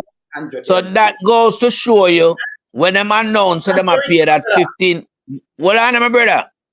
That just goes to show you, say, even after the whole debacle and embarrassment, Nigel Clark and whoever was still robbing money by pretending to be paying SSL worker $15 million a week. I am sure it was $15 million a week. Anyway, you know, so I might be time to I'm not leave out thing there, so you know, I might be time though in a better. Yeah, swim around time. Yeah, man. Tea time in a line.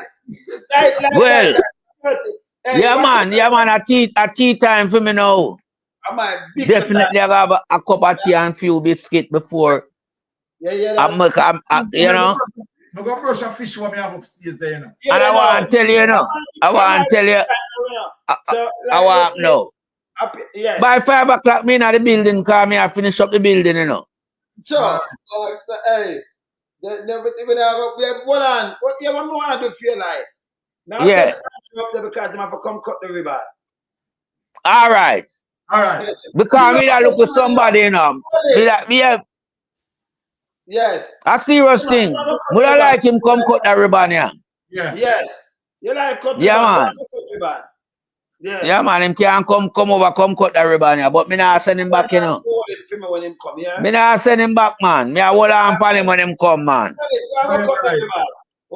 Yeah, man. People, you know the Titan and win a ramp, you know. Knock it. All right, my brother. Once again, yes.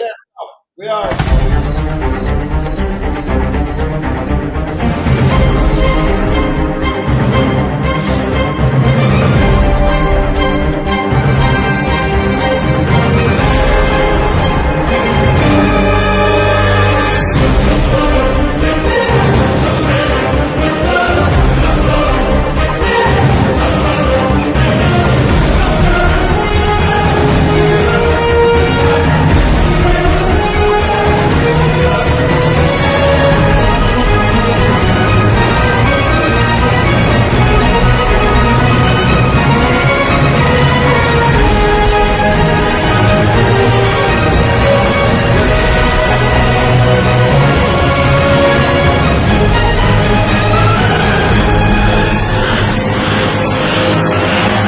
The Titans know two way about it. One AM. Start packing because you are going.